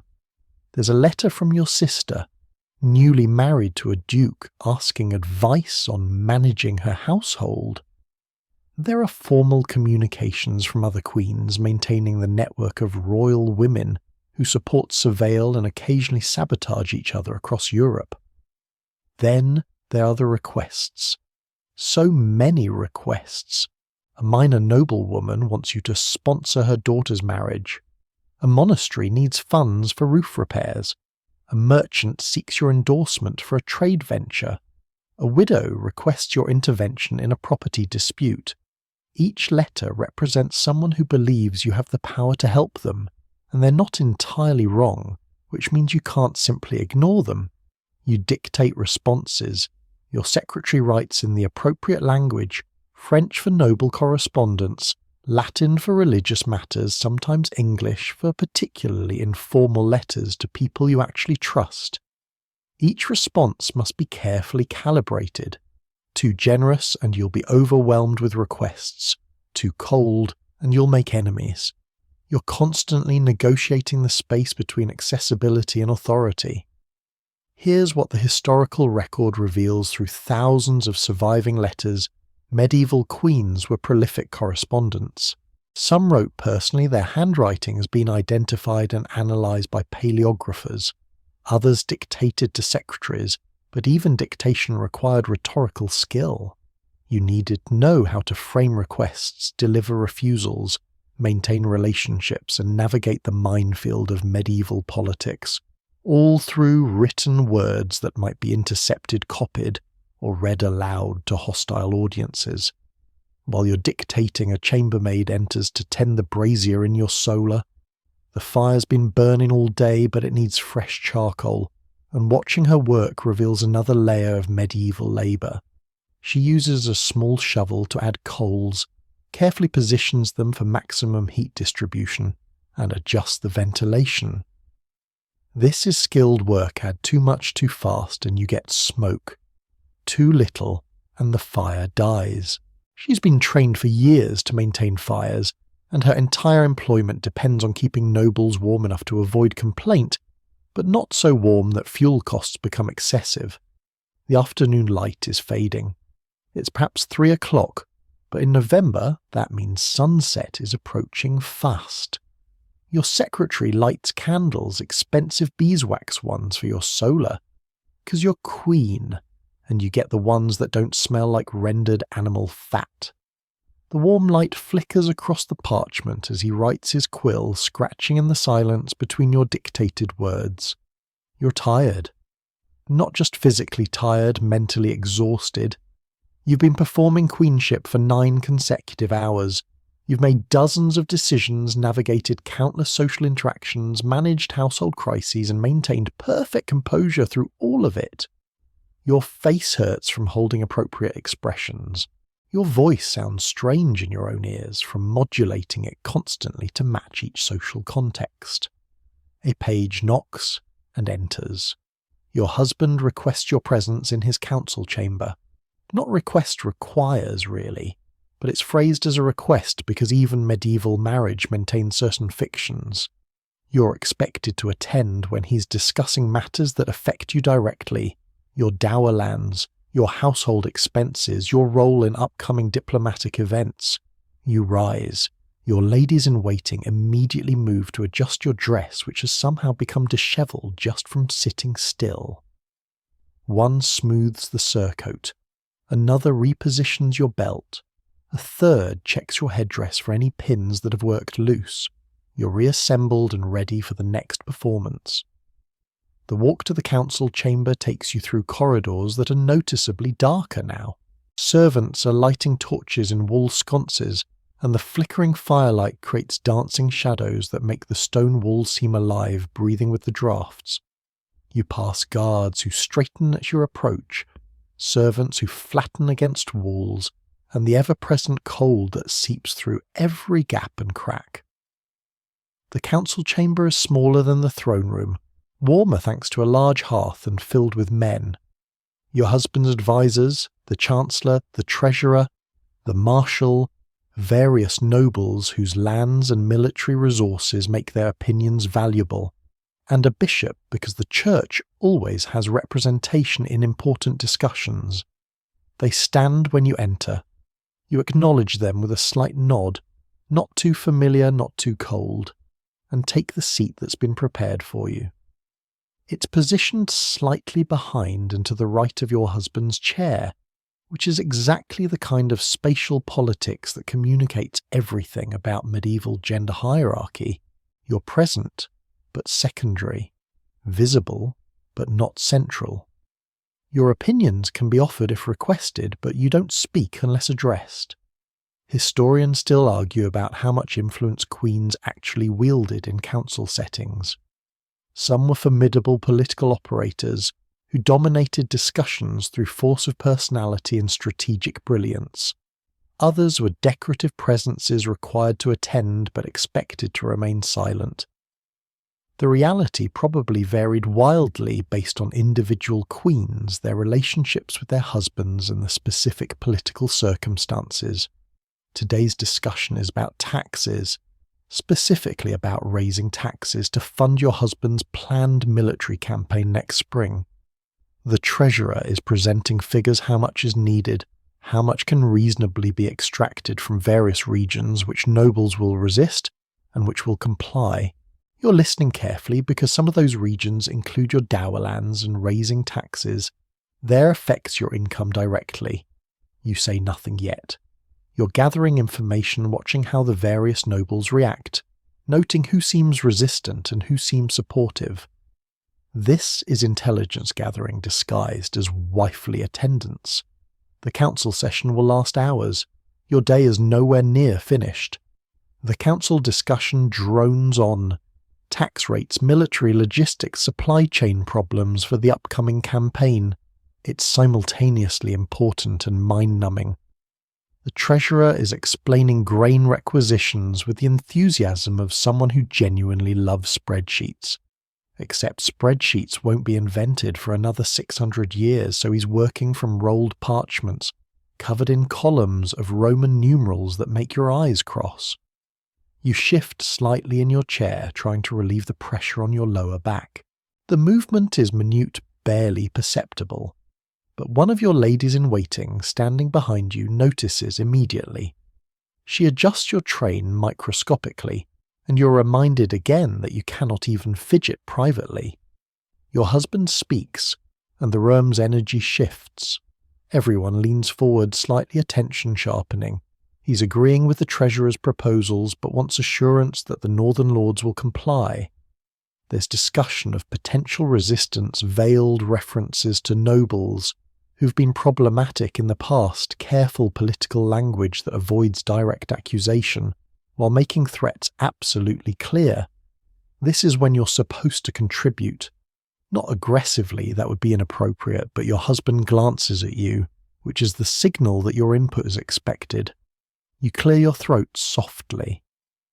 The northern lords respond well to personal correspondence, you say. Your voice is measured calm, carrying just enough authority without seeming to presume too much. A letter from the crown expressing gratitude for their past loyalty and confidence in their continued support might smooth any resistance. Translation: flatter them before demanding their money and they'll be less likely to rebel. The Chancellor nods approvingly. Your husband makes a vague sound of agreement. You've performed your role perfectly, offering useful advice that makes the men in the room feel like they're still making the decisions while you've actually shaped the policy. This is queenly influence, invisible, deniable, and absolutely effective. But here's what no one tells you about medieval council meetings. They're phenomenally boring. Yes, the decisions being made affect thousands of lives. Yes, the political manoeuvring is complex and consequential. But listening to men argue about the exact percentage of tax increases for 3 hours, while you sit perfectly still in a chair that's slowly destroying your spine, is an exercise in endurance that would break most people. You've developed strategies. You focus on individual faces reading micro-expressions that reveal true opinions beneath diplomatic language. You track who's allied with whom based on seating positions and whose arguments they support. You're essentially running social network analysis in your head, mapping power relationships through observed behaviour, all while maintaining an expression of attentive serenity. Historians still argue whether medieval women actually paid attention during these long council sessions or mentally checked out while physically present. The evidence suggests many queens were frighteningly attentive. They had to be, because their survival depended on understanding political currents. A queen who didn't know which nobles were plotting, which alliances were fracturing, or which advisors had her husband's genuine trust was a queen who wouldn't last long. The discussion shifts to your household expenses. This is always uncomfortable. The treasurer presents your expenditures from the last quarter, the cost of your ladies-in-waiting, your clothing, your religious donations, your correspondence expenses, the wages for your personal servants. Everything is recorded, analysed, and now being discussed by a room full of men who have opinions about whether you really needed that much silk or if your religious donations are excessive. You keep your expression neutral.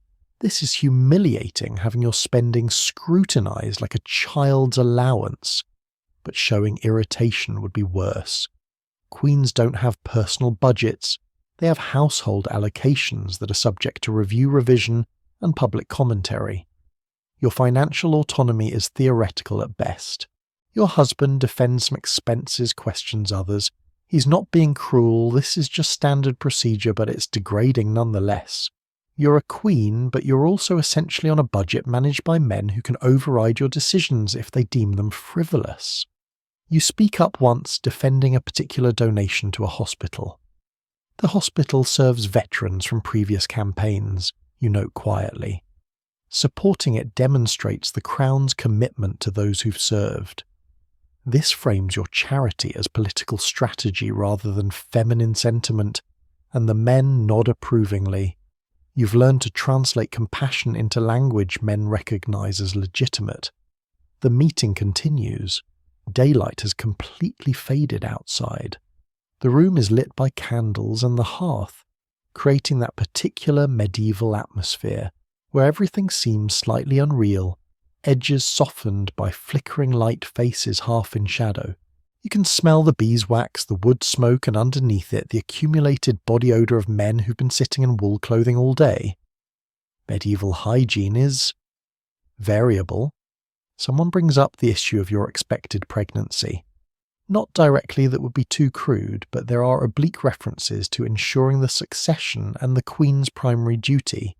You're not currently pregnant, which is apparently a problem that merits council discussion. Never mind that conception is unpredictable, or that you're actually trying, or that this is perhaps the most invasive possible topic for public discussion. Your womb is state property, and its productivity is legitimate council business.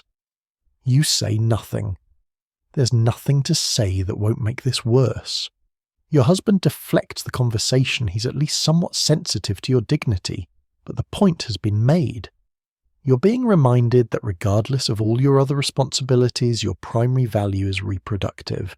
Here's a detail that doesn't make most history books. Many medieval queens kept private records of their menstrual cycles, trying to identify fertile periods and optimize conception timing. This wasn't romanticized family planning. It was strategic baby making under enormous political pressure. Some physicians recommended specific positions diets and even astrological timing. The advice was mostly nonsense, but the desperation was real.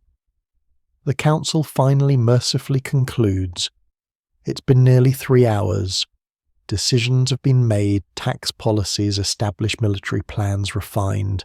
You've contributed where expected, remained silent when appropriate, and maintained perfect composure throughout.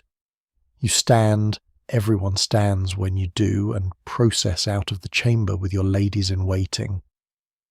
The corridor outside is dark except for torches at intervals, and the cold hits you immediately after the warmth of the council chamber. Your breath clouds as you walk. Evening is here. You've been performing queenship for approximately 13 hours, and you're still not done. You're heading to the chapel again. Because medieval queenship includes mandatory religious observance approximately every 4 hours, and evening prayers are non-negotiable. The walk through darkening corridors feels longer than it should possibly, because your feet have been trapped in leather slippers for 13 hours and are staging a minor rebellion with every step. The castle chapel is usually built into the structure itself, sometimes a small room, sometimes a proper vaulted space, depending on the castle's size and the family's piety level.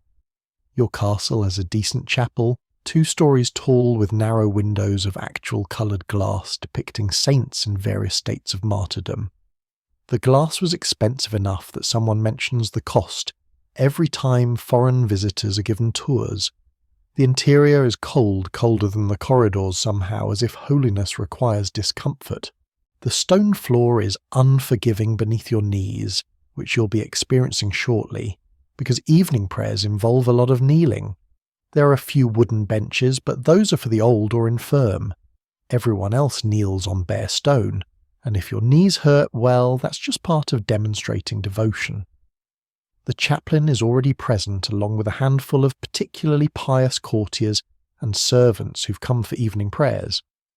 This isn't the full household. Most people attend morning mass, but there's always a core group of dedicated worshippers, and you're expected to lead them through your presence, if not your actual liturgical participation.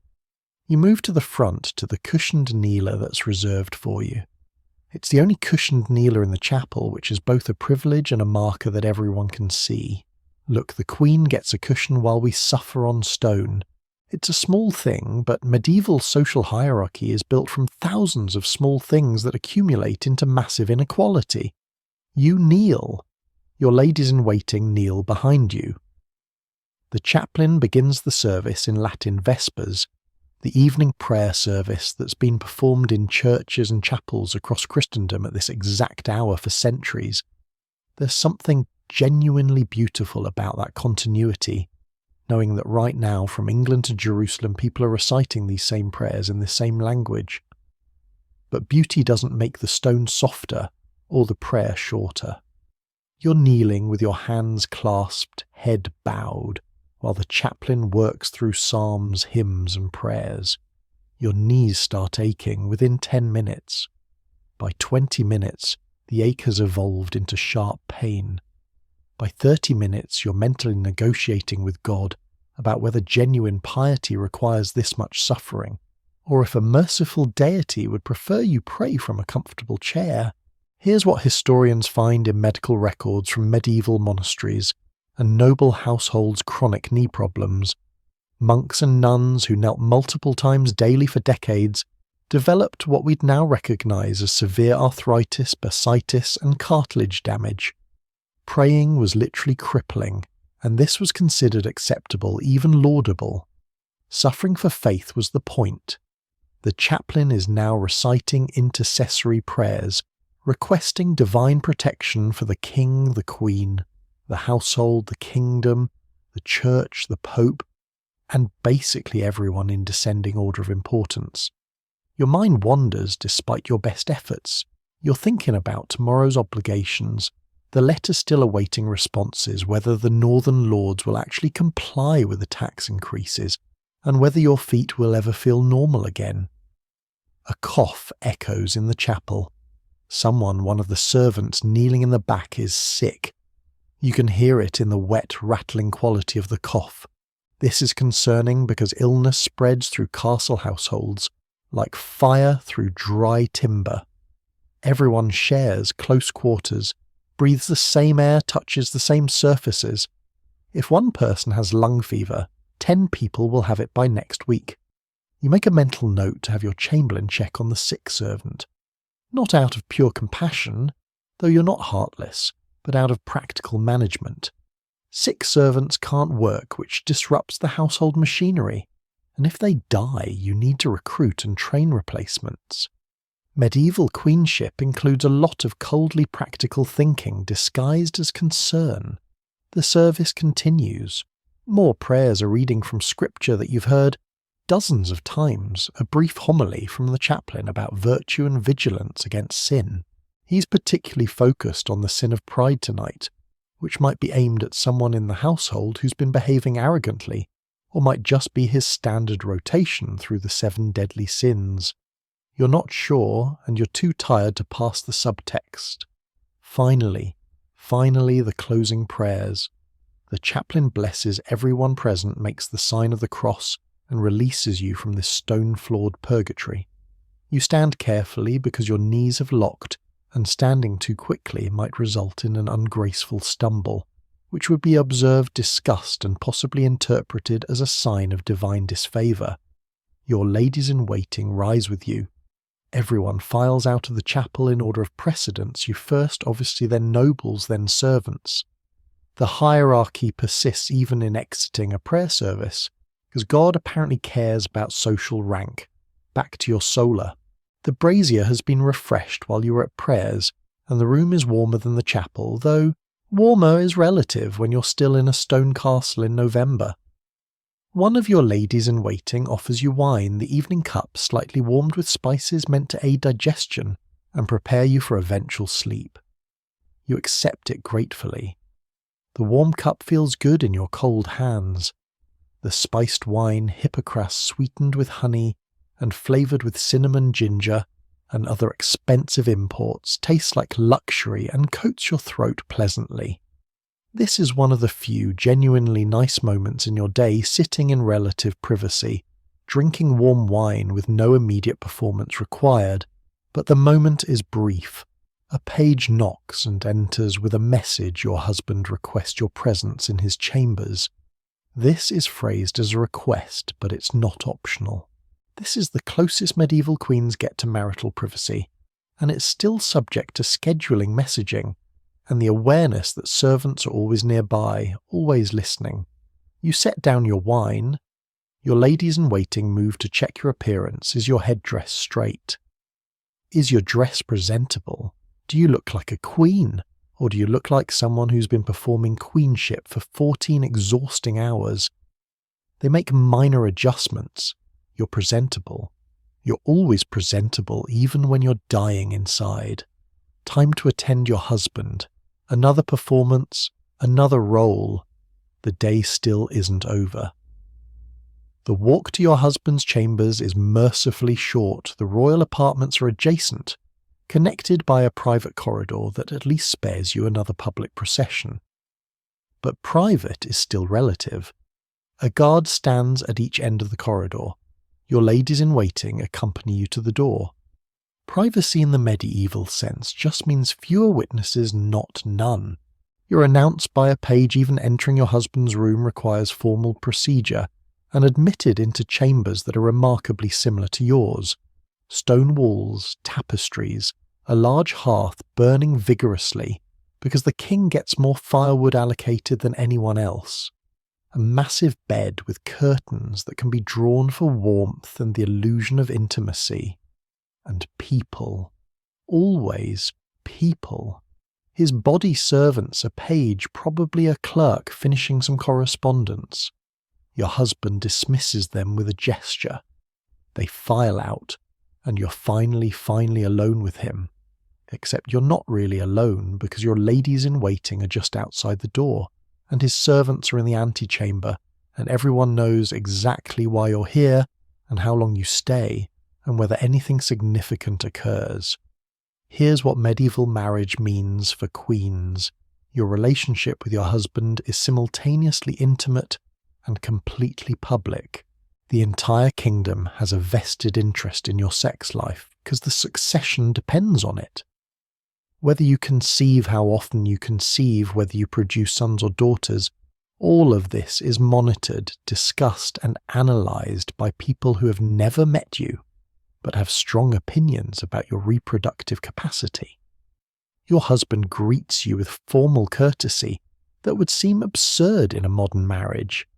He's your husband, but he's also your king, and the protocols never entirely disappear. You curtsy slightly yes even now, and he nods in acknowledgement. This is how royal marriages function, always performing hierarchy even in the bedroom. He wants to discuss the council meeting, specifically your suggestion about writing to the Northern Lords. He thinks it's sound strategy, and wants your input on which nobles should receive personal letters versus standard correspondence. This is actually one of your valuable skills. You maintain extensive correspondence networks and know which nobles respond better to personal attention. You discuss this for perhaps 20 minutes, standing near the hearth where it's warmest. This is the kind of political partnership that many royal marriages actually involved shared governance, strategic planning, coordinated political action. The romantic notion of medieval queens as powerless ornaments is incomplete. Many wielded considerable influence through exactly these kinds of private consultations. But there's another reason you're here, and both of you know it. The succession. The council's oblique references earlier weren't subtle. You need to produce heirs, preferably male heirs, preferably soon. You've been married 3 years and have produced one daughter who died in infancy. A tragedy you're not allowed to fully mourn because queens are expected to conceive again immediately, as if grief can be scheduled around political necessity. Medieval medicine has theories about conception. So many theories. Your physicians believe your womb has wandered if you fail to conceive, so they prescribe treatments ranging from herbal pessaries to fumigation with specific aromatics designed to lure the womb back into position. This is nonsense, but you undergo it anyway because refusing would suggest you're not trying, which would be politically catastrophic. There are optimal times for conception according to astrological charts your physicians consult. Certain moon phases are favourable, certain positions are recommended. Medieval medical texts are surprisingly explicit about this. Certain prayers should be recited. You're supposed to avoid thinking impure thoughts during intercourse, because apparently your mental state affects conception. The amount of pseudoscientific pressure surrounding medieval baby-making is staggering. Here's what the historical record reveals through medical texts and religious commentary. Medieval people were obsessed with conception, had elaborate theories about it, and were almost entirely wrong.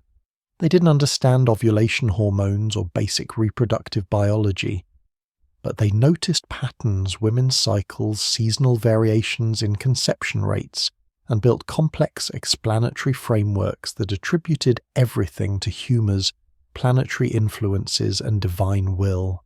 Your husband approaches.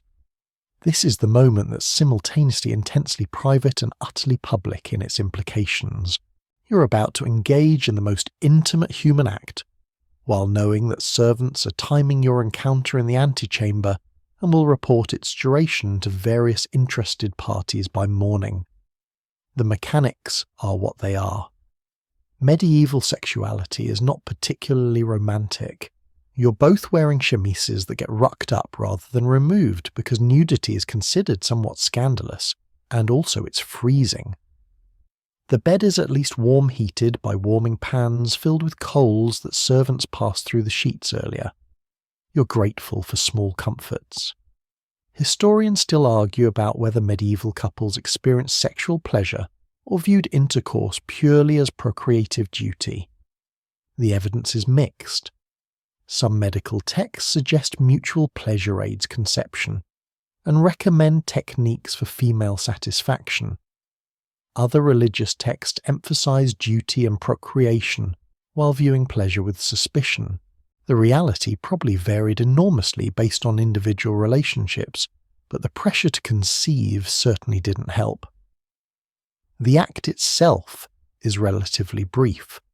Your husband is not unkind, but this is fundamentally transactional, required for succession, performed on schedule, stripped of spontaneity by the weight of political expectation.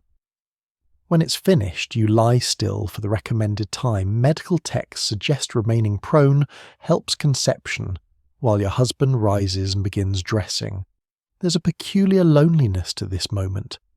You've just been as physically intimate as two people can be, and yet you're both already retreating into your separate roles. He's the king already thinking about tomorrow's obligations. You're the queen, hoping your body will cooperate with political necessity, while knowing that failure to conceive will be analysed, criticised, and potentially blamed on your moral failings. A discreet knock at the door signals that an appropriate interval has passed. Your ladies-in-waiting are ready to escort you back to your chambers. You rise, adjust your chemise and the robe thrown over it, and prepare to leave. Your husband nods a dismissal that's also an acknowledgement. You curtsy slightly, still performing hierarchy and exit. The walk back to your chambers is silent. Your ladies-in-waiting know better than to speak. They've witnessed some version of this routine dozens of times. Tomorrow various household members will discreetly ask if all is well, which is code for did you have sex, and might you be pregnant. Your reproductive status is everyone's business. Back in your chambers, you're finally allowed to begin the evening unwinding process. It's nearly 9 o'clock. You've been performing queenship for approximately 16 hours, and you still need to undress, which will take another hour minimum. The evening undressing ritual is like morning dressing in reverse, except you're exhausted. Your body aches in places you didn't know could ache, and every layer removed feels like liberation from soft imprisonment. Your ladies-in-waiting begin with a headdress. Those pins that have been digging into your scalp for 18 hours are finally extracted one by one. Each removal is a tiny relief, though your scalp tingles strangely where the pins were, as if your head is trying to remember what freedom feels like. The circlet comes off, there's a slight indentation across your forehead where it's been pressing all day. The veil is unwound, the wimple is removed, and finally your neck can breathe. Your hair is released from its elaborate braiding. It falls loose around your shoulders, and the sensation is oddly emotional. This is the first time all day your hair has been your own, not arranged into some architectural statement about your status. One of your ladies-in-waiting begins brushing it with a wooden comb, slowly, carefully working through tangles that have formed under the pressure of pins and fabric. The brushing is genuinely pleasant. It's one of the few moments in your day that's purely sensory without being performative. The rhythmic pull of the comb through your hair, the slight scratch against your scalp, the loosening of tension you didn't realize you were carrying. You close your eyes, and for just a moment you're not a queen. You're just a person having their hair brushed. But the moment passes. The surcoat must come off. Someone works the fastenings at your back buttons or laces or hooks depending on the garment while you stand with your arms slightly raised. The weight lifts from your shoulders and you actually sigh with relief. That surcoat has been pressing on you like expectation-made fabric, and its removal feels like setting down a burden you've carried so long you forgot you were carrying it. The kirtle is next. More lacing, more assistance, more evidence that you cannot undress yourself. The fabric peels away and you're down to your chemise, that linen undergarment that's been against your skin all day, absorbing sweat oils and the general accumulation of being human inside elaborate clothing. Here's where medieval hygiene gets interesting. You don't change your chemise. Daily linen is expensive, washing is labour-intensive, and medieval medical theory suggests that linen absorbs harmful humours from your body, so wearing the same chemise for several days is actually considered healthy. You'll wear this one for perhaps 3 more days before it's changed, and the thought doesn't bother you because this is completely normal. but your hands and face are washed. A servant brings a basin of water warmed this time because evening ablutions are slightly more comfortable than morning ones, and you wash carefully. There's soap made from animal fat and lye which smells vaguely animalish but does the job. You scrub your hands which have touched dozens of objects and people today. You wash your face, removing the pale powder. Some noble women apply, though you're not sure if you're wearing any today. The routine has become so automatic you've stopped tracking it. A servant offers you a sleeping chemise, a fresh linen garment that's been warmed by the brazier. You strip off the day chemise and pull on the night version, and the warmth of the fabric is genuinely wonderful. Small comforts matter enormously when your entire day has been an endurance test. Your ladies-in-waiting prepare the bed while you finish your ablutions. They're warming the sheets with covered pans of hot coals, checking that the bed curtains close properly, those heavy fabric panels that will create a smaller, slightly warmer space within the already cold room. They're arranging pillows, smoothing blankets, essentially staging your sleeping environment like everything else in your life is staged. But before bed, there's one more obligation: prayers. Not chapel prayers, you've done those. These are private bedtime prayers kneeling beside your bed, asking God for protection through the night, for the health of your husband and household, for guidance and wisdom. And though you don't always admit this, even in prayer for rest, just rest. You kneel on the cold stone floor beside your bed. Your ladies-in-waiting kneel nearby.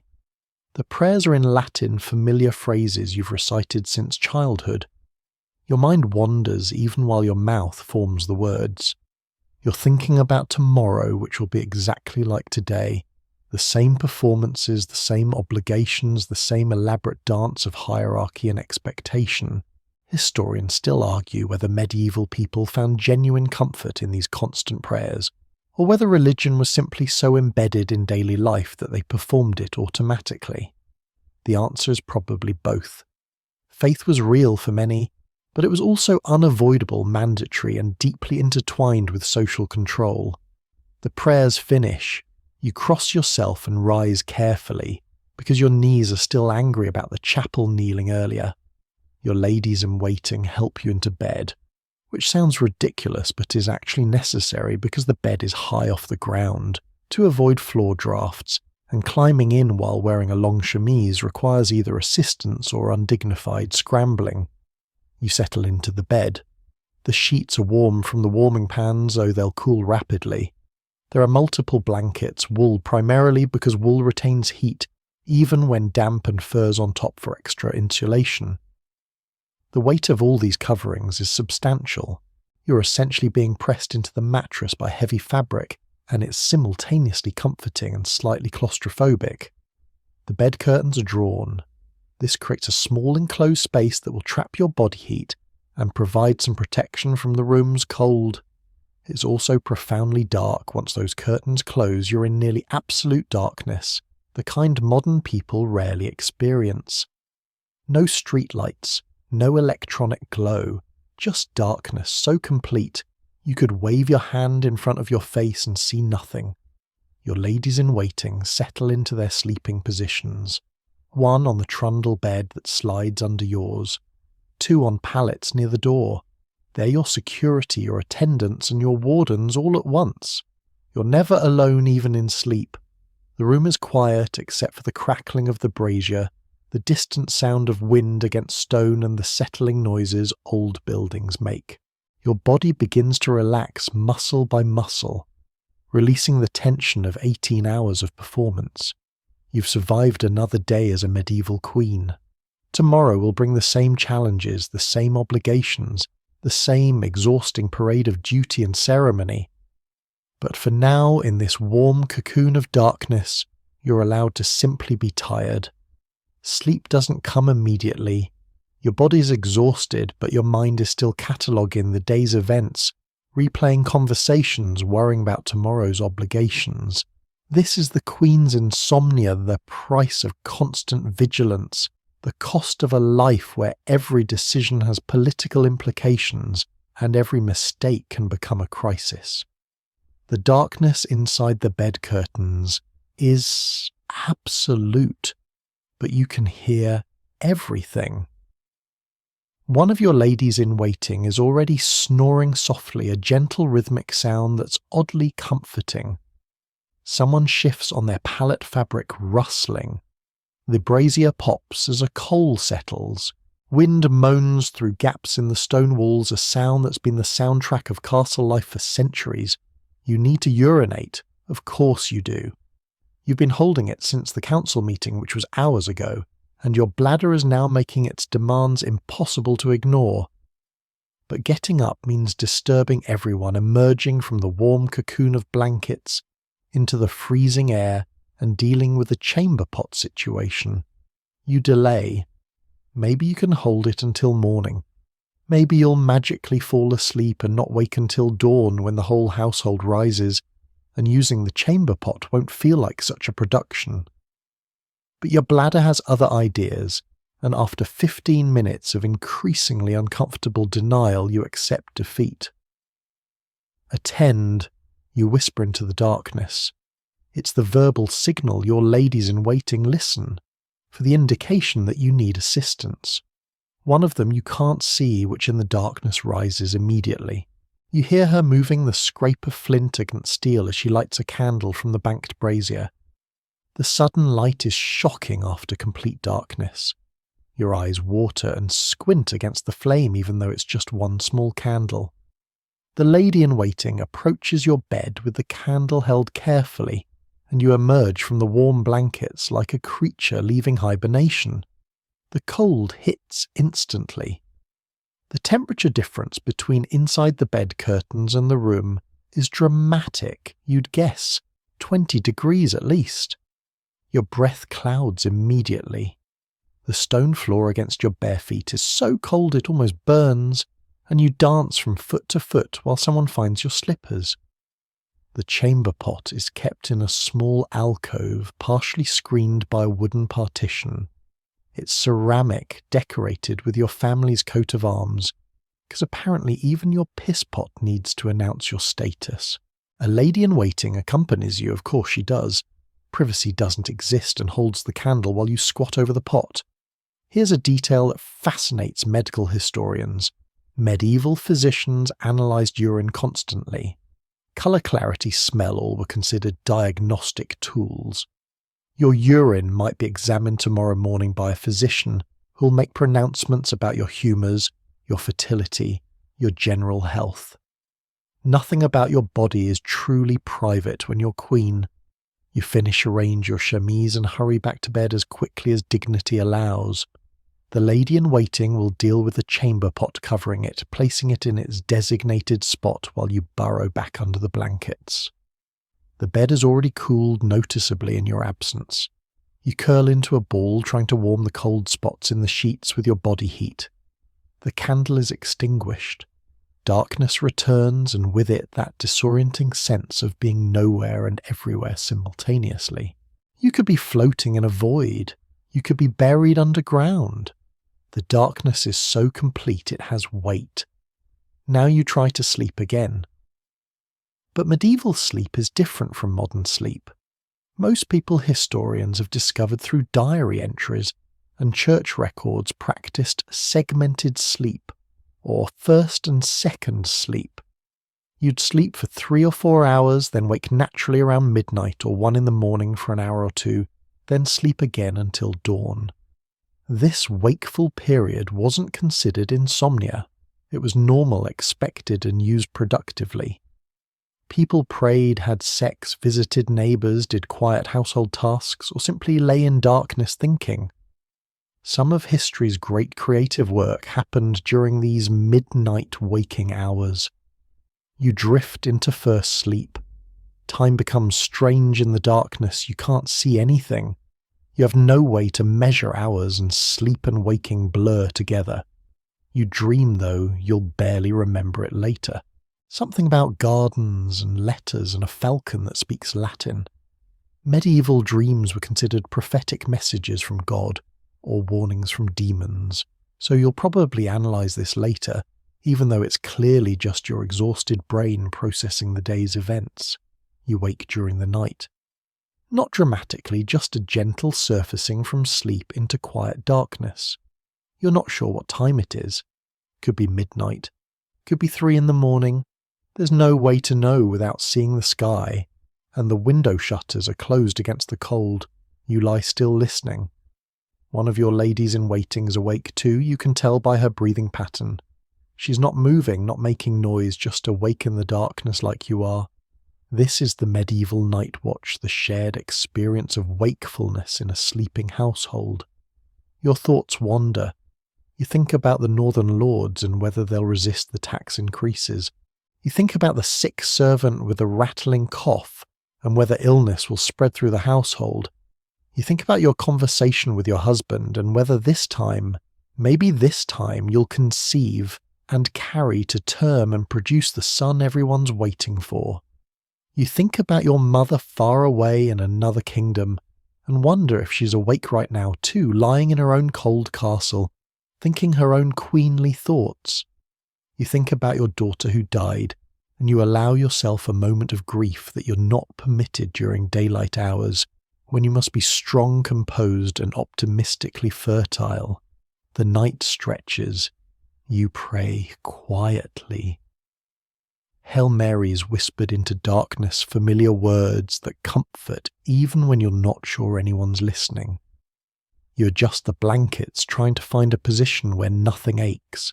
You listen to the wind and the settling castle, and the breathing of the women who guard your sleep.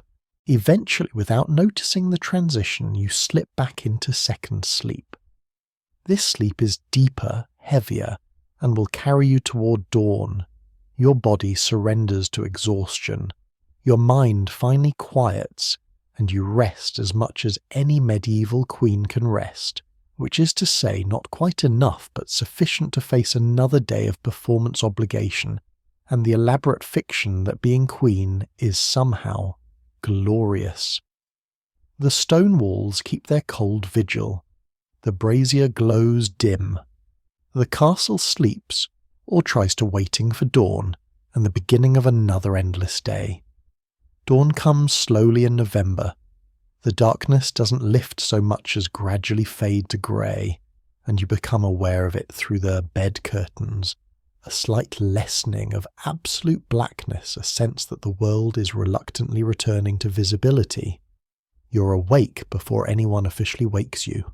This happens most mornings. Your body has learned the rhythms of the household, the approximate time when servants begin moving through corridors, when the chapel bells will ring for morning prayers. You lie still, in the warm cocoon of blankets, stealing a few final moments of not yet being queen. But those moments are brief. A lady in waiting stirs, sensing your wakefulness through the changes in your breathing. The daily machinery begins again. Someone rises to stoke the brazier, adding fresh charcoal. Someone else opens the shutters slightly, letting in weak morning light and a blast of cold air that makes everyone wince. The bed curtains are drawn back. The relatively warmer air trapped inside escapes immediately and you're exposed to the room's cold. You sit up and the process of becoming queen begins again. Washing, dressing, pinning, lacing, arranging the hour-long transformation from human to symbol. But today something's different. As your ladies in wait in work, one of them mentions casually that several more servants reported sick overnight. That cough you heard in the chapel has spread. This is how illness moves through medieval households, silently, inevitably, person to person, through shared spaces and close quarters. You make mental notes. The sick must be isolated if possible, though isolation in a medieval castle is challenging when most servants sleep in communal quarters. Someone needs to ensure they're being fed chicken broth, weak ale, bread soaked in wine if they can't chew. Medieval medicine can't cure infection, but basic nursing care helps warmth, hydration, rest. You also need to protect yourself. Not out of selfishness, but practicality. If you fall ill, the entire household routine collapses. A sick queen can't attend council meetings, can't manage household affairs, can't fulfill social obligations. You're not allowed to be sick, which means you'll take precautions. Fewer close contacts with servants, possibly carrying a pomander with stronger aromatics, maybe even wearing a small sachet of herbs believed to ward off disease. Historians still argue about how often medieval nobles actually caught the diseases that decimated their servants and peasants. Some evidence suggests they had slightly better immunity due to better nutrition and less physical stress. Other evidence shows they died just as easily, state as providing no protection against plague fever or infection. The Black Death, after all, killed kings and beggars alike. You're dressed now, ready to begin another identical day. Morning prayers in the chapel, where you kneel on stone and try not to notice that several regular attendees are absent, presumably sick, hopefully not dying. The chaplain's prayer includes a petition for healing, which means the illness is concerning enough to warrant divine intervention after prayer's breakfast in the Great Hall. The same cold food, the same tasting ritual, the same performance of eating while being watched. But there's tension in the hall this morning, whispered conversations, worried glances, the collective anxiety that comes when illness enters a closed community. Your morning audiences proceed. Petitioners arrive, present their requests, receive your carefully calibrated responses. But between formal sessions, your chamberlain pulls you aside with household news 7 servants, now sick too, seriously. The kitchen staff is affected, which means meal preparation will be disrupted. The laundry is short-staffed, which means clean linens will be delayed. This is medieval crisis management. Illness doesn't stop operations, it just makes everything harder. Healthy servants must work double shifts. Tasks get reassigned. The household limps forward, maintaining appearances while internally scrambling to cope with depleted staff. And there's another complication. A messenger arrived this morning from your mother's kingdom. The letter he carries is urgent. You can tell by the extra seals, the particular wax colour that indicates time-sensitive information. Your secretary breaks the seals and reads aloud, and the news is concerning. Your mother's kingdom is facing political instability. A noble faction is challenging the king, your stepfather, since your father died when you were young, and there's potential for civil conflict. Your mother is carefully not asking for military aid because that would drag your husband into a foreign war, but she's strongly hinting that diplomatic support, demonstrations of alliance, and possibly financial assistance would be extremely welcome. This is the kind of problem that makes your head ache. You're caught between your birth family and your married family, between political obligations to your mother and your duties to your husband's kingdom. Any support you offer to your mother could be interpreted as divided loyalty. Any refusal could damage your relationship with your birth family and make you appear ungrateful or cold. You need to discuss this with your husband, but carefully. Present it as information first, not request. Let him come to conclusions that might include offering aid without it seeming like you're manipulating him. This is advanced-level queenly politics, influencing outcomes while maintaining plausible deniability about the influence. The day proceeds. Council meetings, household management, correspondence, prayers, another meal.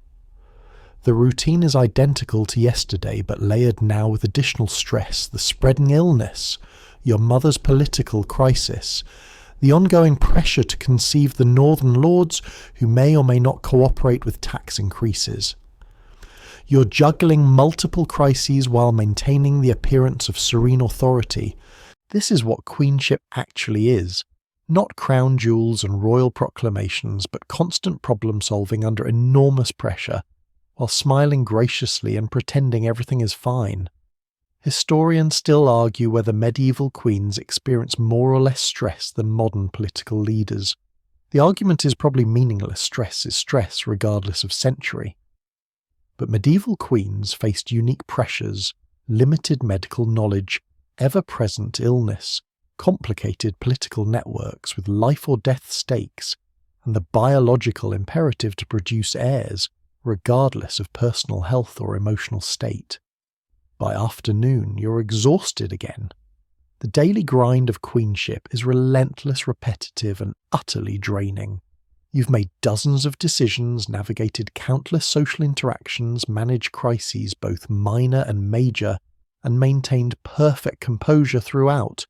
And tomorrow will be the same, and the day after that, and the day after that, stretching forward into an endless succession of cold mornings, formal meals, political manoeuvring, and performances of authority that never quite feel natural no matter how many years you've been doing this. This is why you wouldn't last a day as a medieval queen. Not because of one dramatic crisis, but because of the grinding, relentless accumulation of duty, discomfort and performance that never stops, never pauses, never grants you permission to simply be human.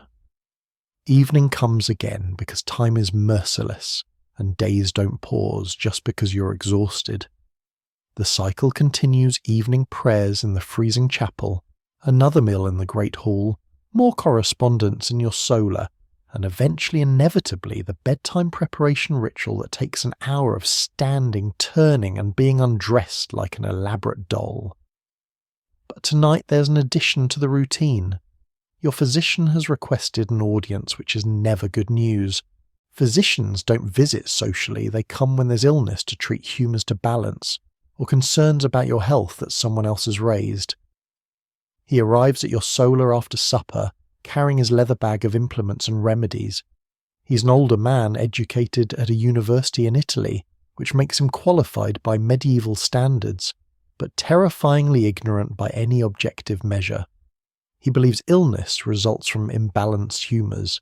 He thinks your womb can wander around your body like a confused tourist.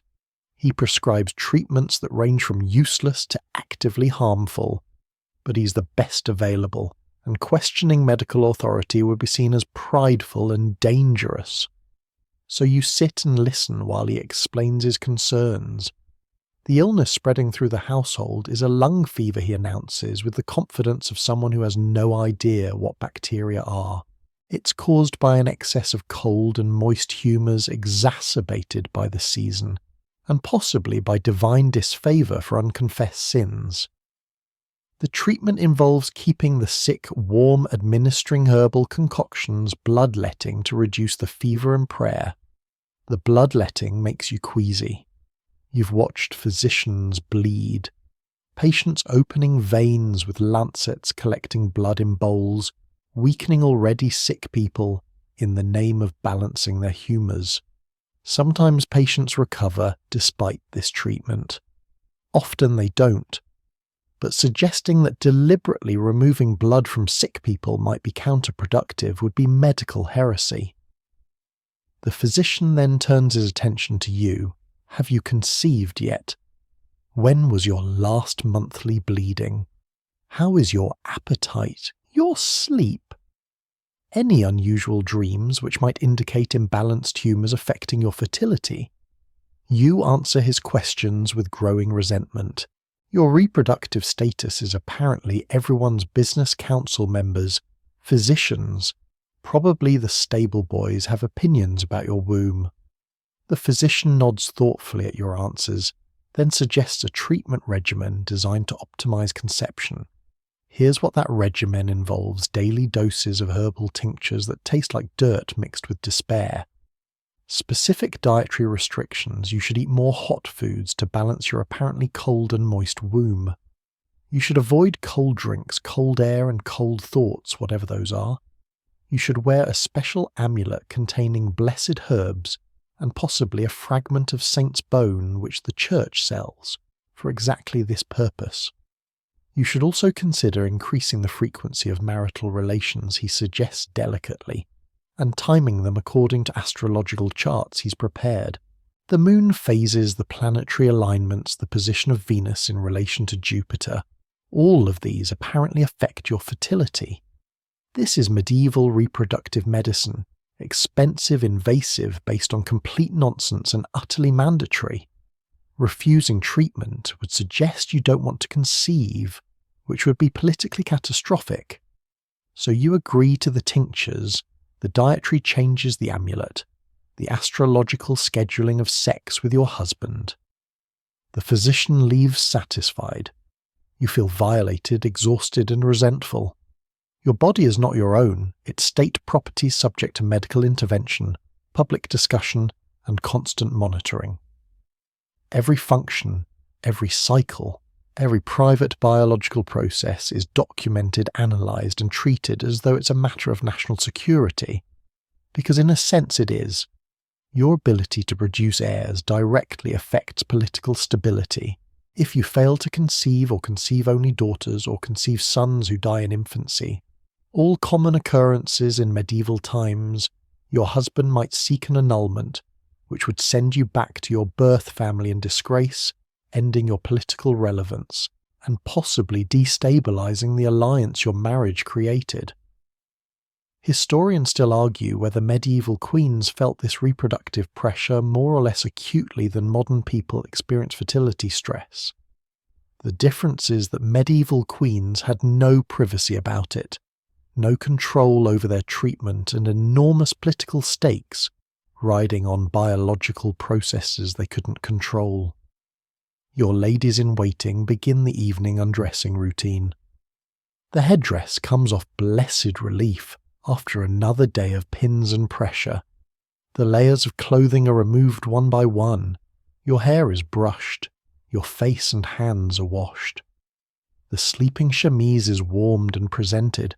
But tonight before bed, you do something small and rebellious. You ask for extra time alone, alone, meaning just your most trusted lady-in-waiting in the room to write a personal letter to your mother. Not an official correspondence that will be copied and filed, but a private letter written in your own hand. You write and code a simple substitution cipher that you and your mother developed years ago, knowing that all correspondence might be intercepted. You tell her about the illness spreading through the household, the physician's invasive examination, the constant pressure to conceive. You tell her you're tired, just that tired. It's the most honest thing you've written in months. You fold the letter carefully, seal it with wax, and entrust it to your most reliable messenger, with instructions to deliver it directly to your mother's hands. This small act of personal communication, this moment of honesty, feels almost transgressive. Queens aren't supposed to be tired. Queens aren't supposed to need their mothers. Queens are supposed to be self-sufficient symbols of authority. But you're not a symbol.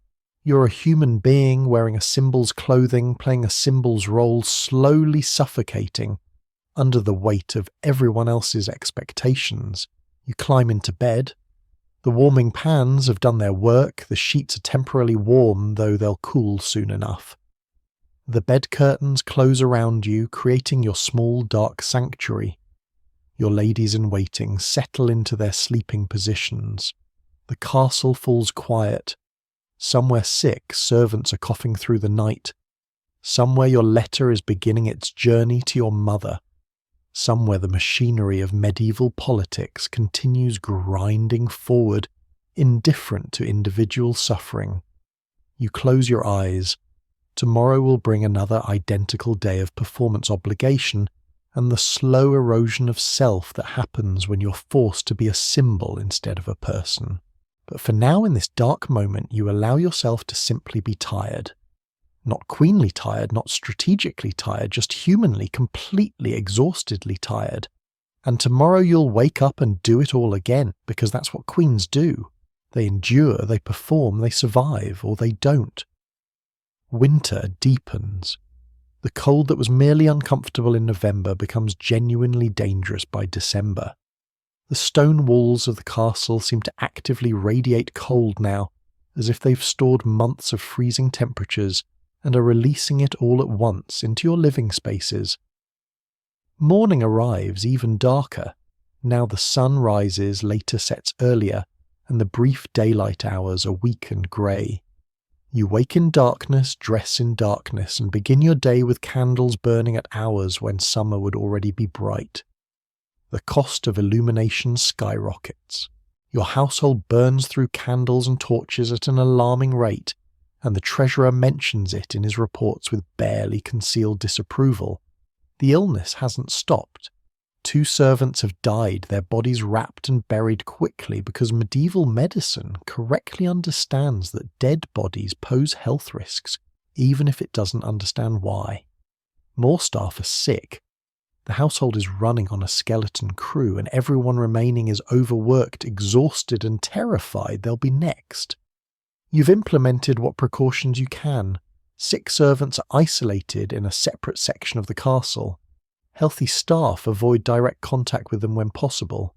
Someone burns herbs in the sick rooms, rosemary, sage, juniper, which does nothing medically, but at least masks the smell of illness. Prayers are offered constantly because when medicine fails, which is always you appeal to higher powers, your physician recommends you wear a mask when near sick people, a cloth soaked in vinegar and herbs held over your nose and mouth. It's uncomfortable, makes breathing difficult, and probably doesn't help much, but it gives the illusion of control. Medieval people are desperate for control over diseases they don't understand, so they create elaborate rituals, wear protective amulets, and follow medical advice that's essentially sophisticated superstition. The cold makes everything worse. Sick people can't stay warm enough even with fires burning constantly in their rooms. Healthy people are exhausted from the effort of simply staying alive in this temperature. Water freezes in pitchers overnight. Frost forms on exterior walls in rooms without fires. The castle has become a gorgeous, elaborate death trap. Here's what historians find in medieval household accounts from harsh winters: skyrocketing fuel costs, increased mortality rates, and detailed records of desperate attempts to keep people alive. Castles burned enormous quantities of firewood. We're talking dozens of cords per month for a large household. The forest surrounding the castle would be systematically harvested, and sometimes nobles would conflict with each other over firewood rights when supplies ran low. Your daily routine continues with grim determination. Morning prayers now sparsely attended because people are either sick or avoiding gatherings where illness might spread. Breakfast in a great hall that's noticeably emptier. Audiences where petitioners seem more concerned with survival than politics. Council meetings where military campaigns planned for spring seem absurdly optimistic, when you're not certain everyone will survive until spring. You're also dealing with practical crises. The kitchen is operating at reduced capacity, so meals are simpler. The laundry has fallen behind, so linens aren't being changed as frequently. The stables are short-staffed, meaning horses aren't being properly cared for. Every aspect of household management is degrading, and you're trying to maintain standards while knowing that survival is more important than perfection. Your correspondence with your mother has continued in coded messages. Her political situation has worsened, the noble rebellion is gaining strength, and she's hinting more strongly that foreign support would be welcome. You've discussed this with your husband in private, presenting it as information rather than a request, letting him reach conclusions independently. He's not unsympathetic, but he's cautious. Committing military resources to your mother's conflict could leave his own kingdom vulnerable. Financial support is possible, but not unlimited. Diplomatic statements of alliance are the easiest to provide, they cost nothing, and might discourage your mother's enemies without actually committing to action. This is medieval realpolitik, helping family, when convenient abandoning them when necessary, and always prioritizing your own kingdom's interests. Love, loyalty, and familial obligation take second place to strategic calculation. It's cold, pragmatic, and utterly standard. You've also received news that one of your ladies-in-waiting is pregnant. She's trying to hide it. Pregnancy out of wedlock is scandalous, but the signs are obvious to anyone paying attention. This presents a problem. You need to either help her marry the father quickly and quietly, or remove her from your household to avoid scandal touching you by association. Medieval queens often served as matchmakers and protectors for their female attendants, but always within social boundaries. A pregnant, unmarried lady-in-waiting reflects poorly on the queen's household management. So you work discreetly identify the father, a minor nobleman who's actually willing to marry her, thankfully negotiate a quick wedding with minimal ceremony, and arrange her departure from court before the pregnancy becomes obvious. This is the kind of unglamorous problem-solving that fills your days. Not dramatic political intrigue, but managing human situations that could become scandals if handled poorly. You're simultaneously a manager, diplomat, and crisis counsellor roles that don't appear in romantic histories of medieval queenship, but consume enormous amounts of your energy. The winter solstice approaches the longest night, the turning point when days theoretically begin growing longer again, though you won't notice for weeks. The household prepares for Christmas celebrations, which are both religious observance and psychological necessity. People need something to look forward to during the darkest months, some break in the grinding routine of survival. But celebrations during plague years and this lung fever spreading through your household is effectively a localized plague feel hollow. You'll go through the motions, the special meals, the religious services, the gift exchanges among nobles. But the underlying reality is that people are dying. The cold is relentless, and no amount of ceremony changes the fundamental brutality of medieval winter. You attend evening prayers in the chapel, now wrapped in additional layers against the cold that no amount of braziers can fully combat. The chaplain's breath clouds as he recites prayers. Your knees ache on the stone floor. The coloured glass windows, beautiful in summer light, are dark and useless now. You pray for the sick. You pray for the dead. You pray for spring still months away. You pray for strength to continue performing queenship when every day feels like swimming against a current that never stops pulling. And then you return to your chambers, submit to the evening undressing ritual, climb into your cold bed and try to sleep, despite knowing that tomorrow will bring more cold, more illness, more problems requiring solutions you're not sure you have. This is medieval queenship in winter. Not glorious, not romantic, just endlessly, exhaustingly difficult. Christmas comes and goes in a blur of obligation disguised as celebration. The great hall is decorated with evergreen branches, holly, ivy, pine, which are meant to bring cheer, but mostly emphasize how brown and dead everything else is. The Yule log burns in the hearth, a massive piece of wood that's supposed to burn for 12 days, though in practice it's constantly tended, repositioned and supplemented with additional fuel. The feast is elaborate by necessity. Christmas is when you demonstrate wealth, generosity and the household's continued vitality, despite the illness that's been decimating your staff. There's roasted boar, its head presented with an apple in its mouth. There's peacock again reconstructed with its feathers.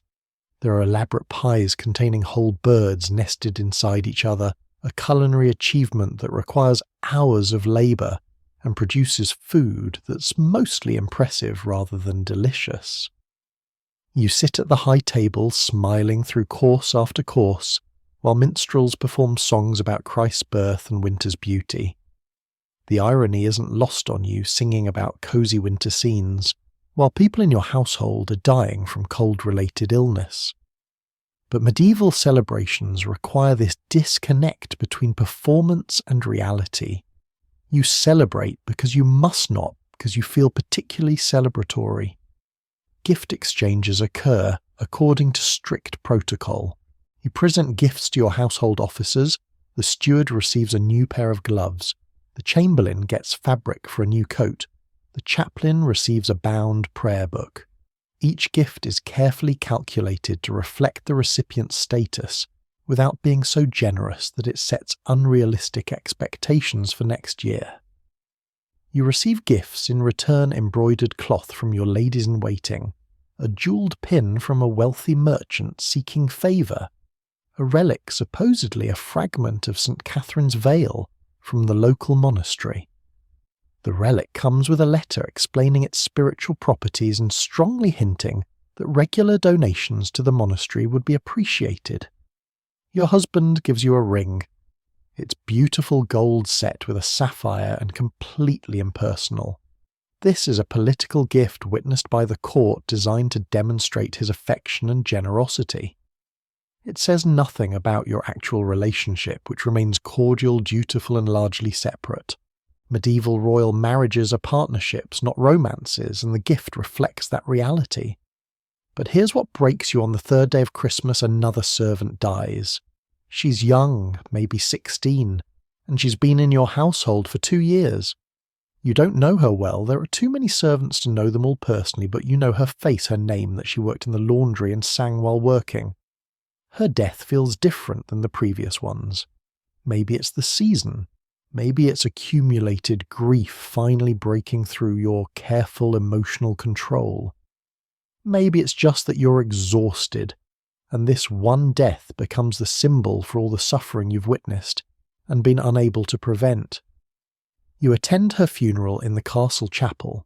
This isn't strictly required. Queens don't typically attend servants' funerals, but you go anyway. It's a small service, brief and cold, conducted by the chaplain with a handful of the girl's fellow servants in attendance. Her body is wrapped in cheap linen, not the elaborate burial cloths nobles receive, and she'll be buried in the common cemetery outside the castle walls.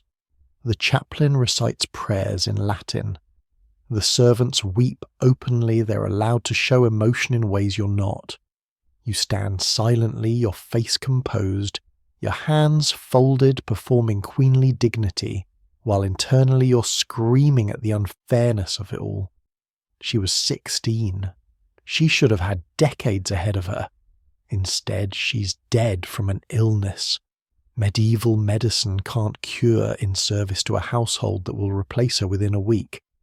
After the service, you do something unprecedented. You speak to the girl's mother, who came from a nearby village for the burial. You express condolences, offer a small purse of coins to help with the family's loss of income, and say something about God's mercy and eternal rest. The mother looks at you with an expression you can't quite read. Gratitude, certainly. But also something else, maybe resentment that her daughter died serving your household, maybe confusion about why the Queen is speaking to her directly, maybe just the blank shock of grief that makes everything surreal. This interaction, this brief, awkward moment of crossing class boundaries will be discussed throughout the household. The Queen attended a servant's funeral. The Queen spoke to a commoner directly. The Queen showed emotion.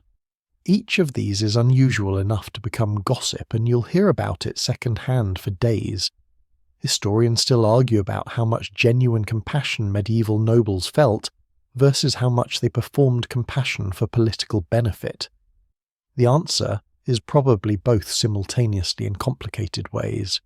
You can genuinely grieve for a dead servant while also recognizing that attending her funeral demonstrates magnanimity that benefits your reputation. The rest of Christmas passes. 12th night arrives with more celebration, more feasting, more performance.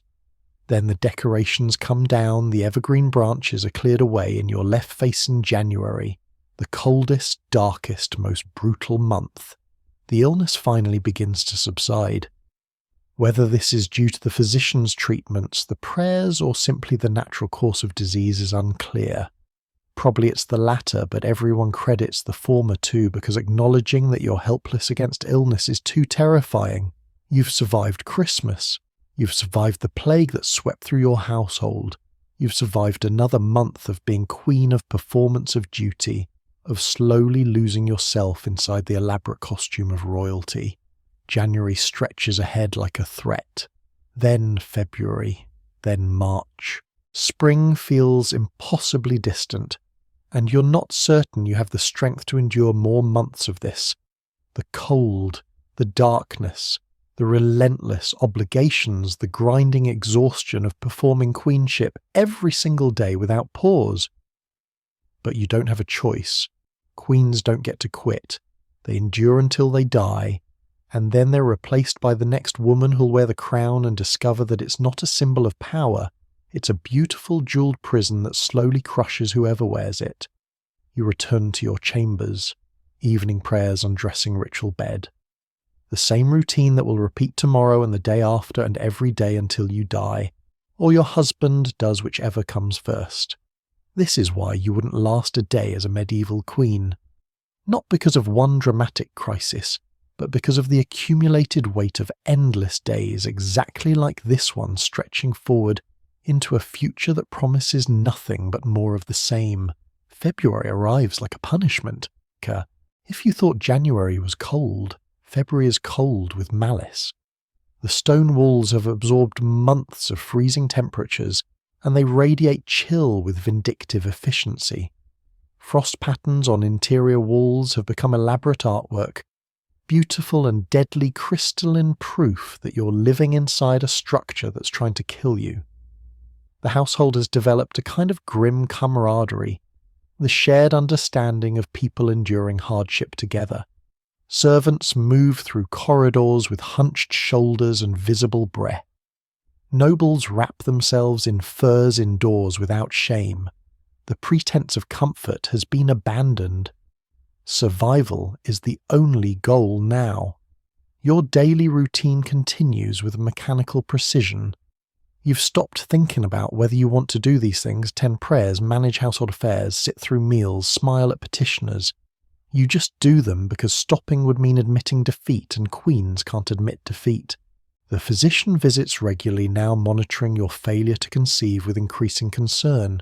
He's adjusted your treatment regimen, different herbs, different dietary restrictions, different amulets. Nothing works because the problem isn't your humours or planetary alignment. The problem is that conception is unpredictable, pregnancy is dangerous, and infant mortality is devastating. But medieval medicine can't acknowledge these simple truths. You're starting to dread these medical consultations. Each one is a reminder of your fundamental purpose: produce heirs. Everything else you do, the political manoeuvring, the household management, the diplomatic correspondence, is secondary to your biological function. You're a womb with a crown, and if that womb doesn't produce sons, your value diminishes with each passing month. Your husband has been diplomatic about this so far, but you sense growing frustration. Not directed at you, personally he's not cruel, but at the situation.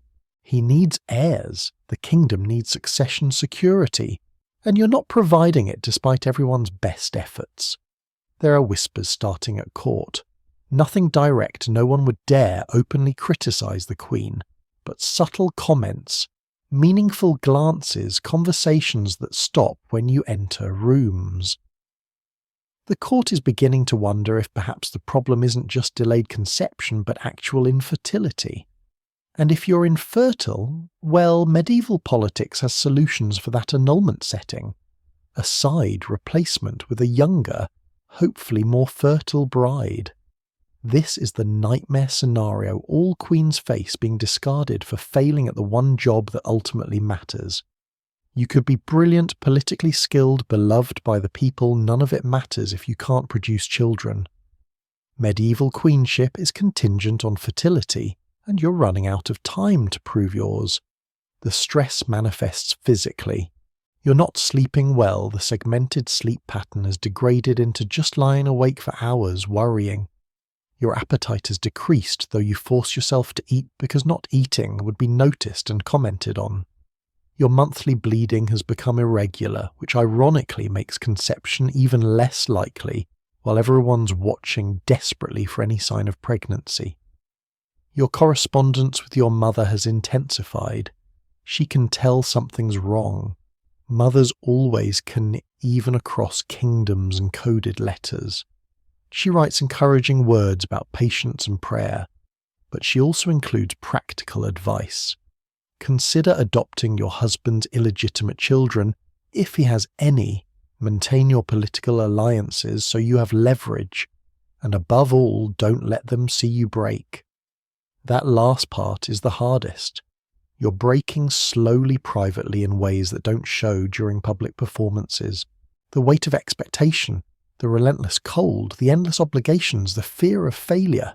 It's eroding you from the inside while your exterior remains perfectly composed. But here's what keeps you going: spite.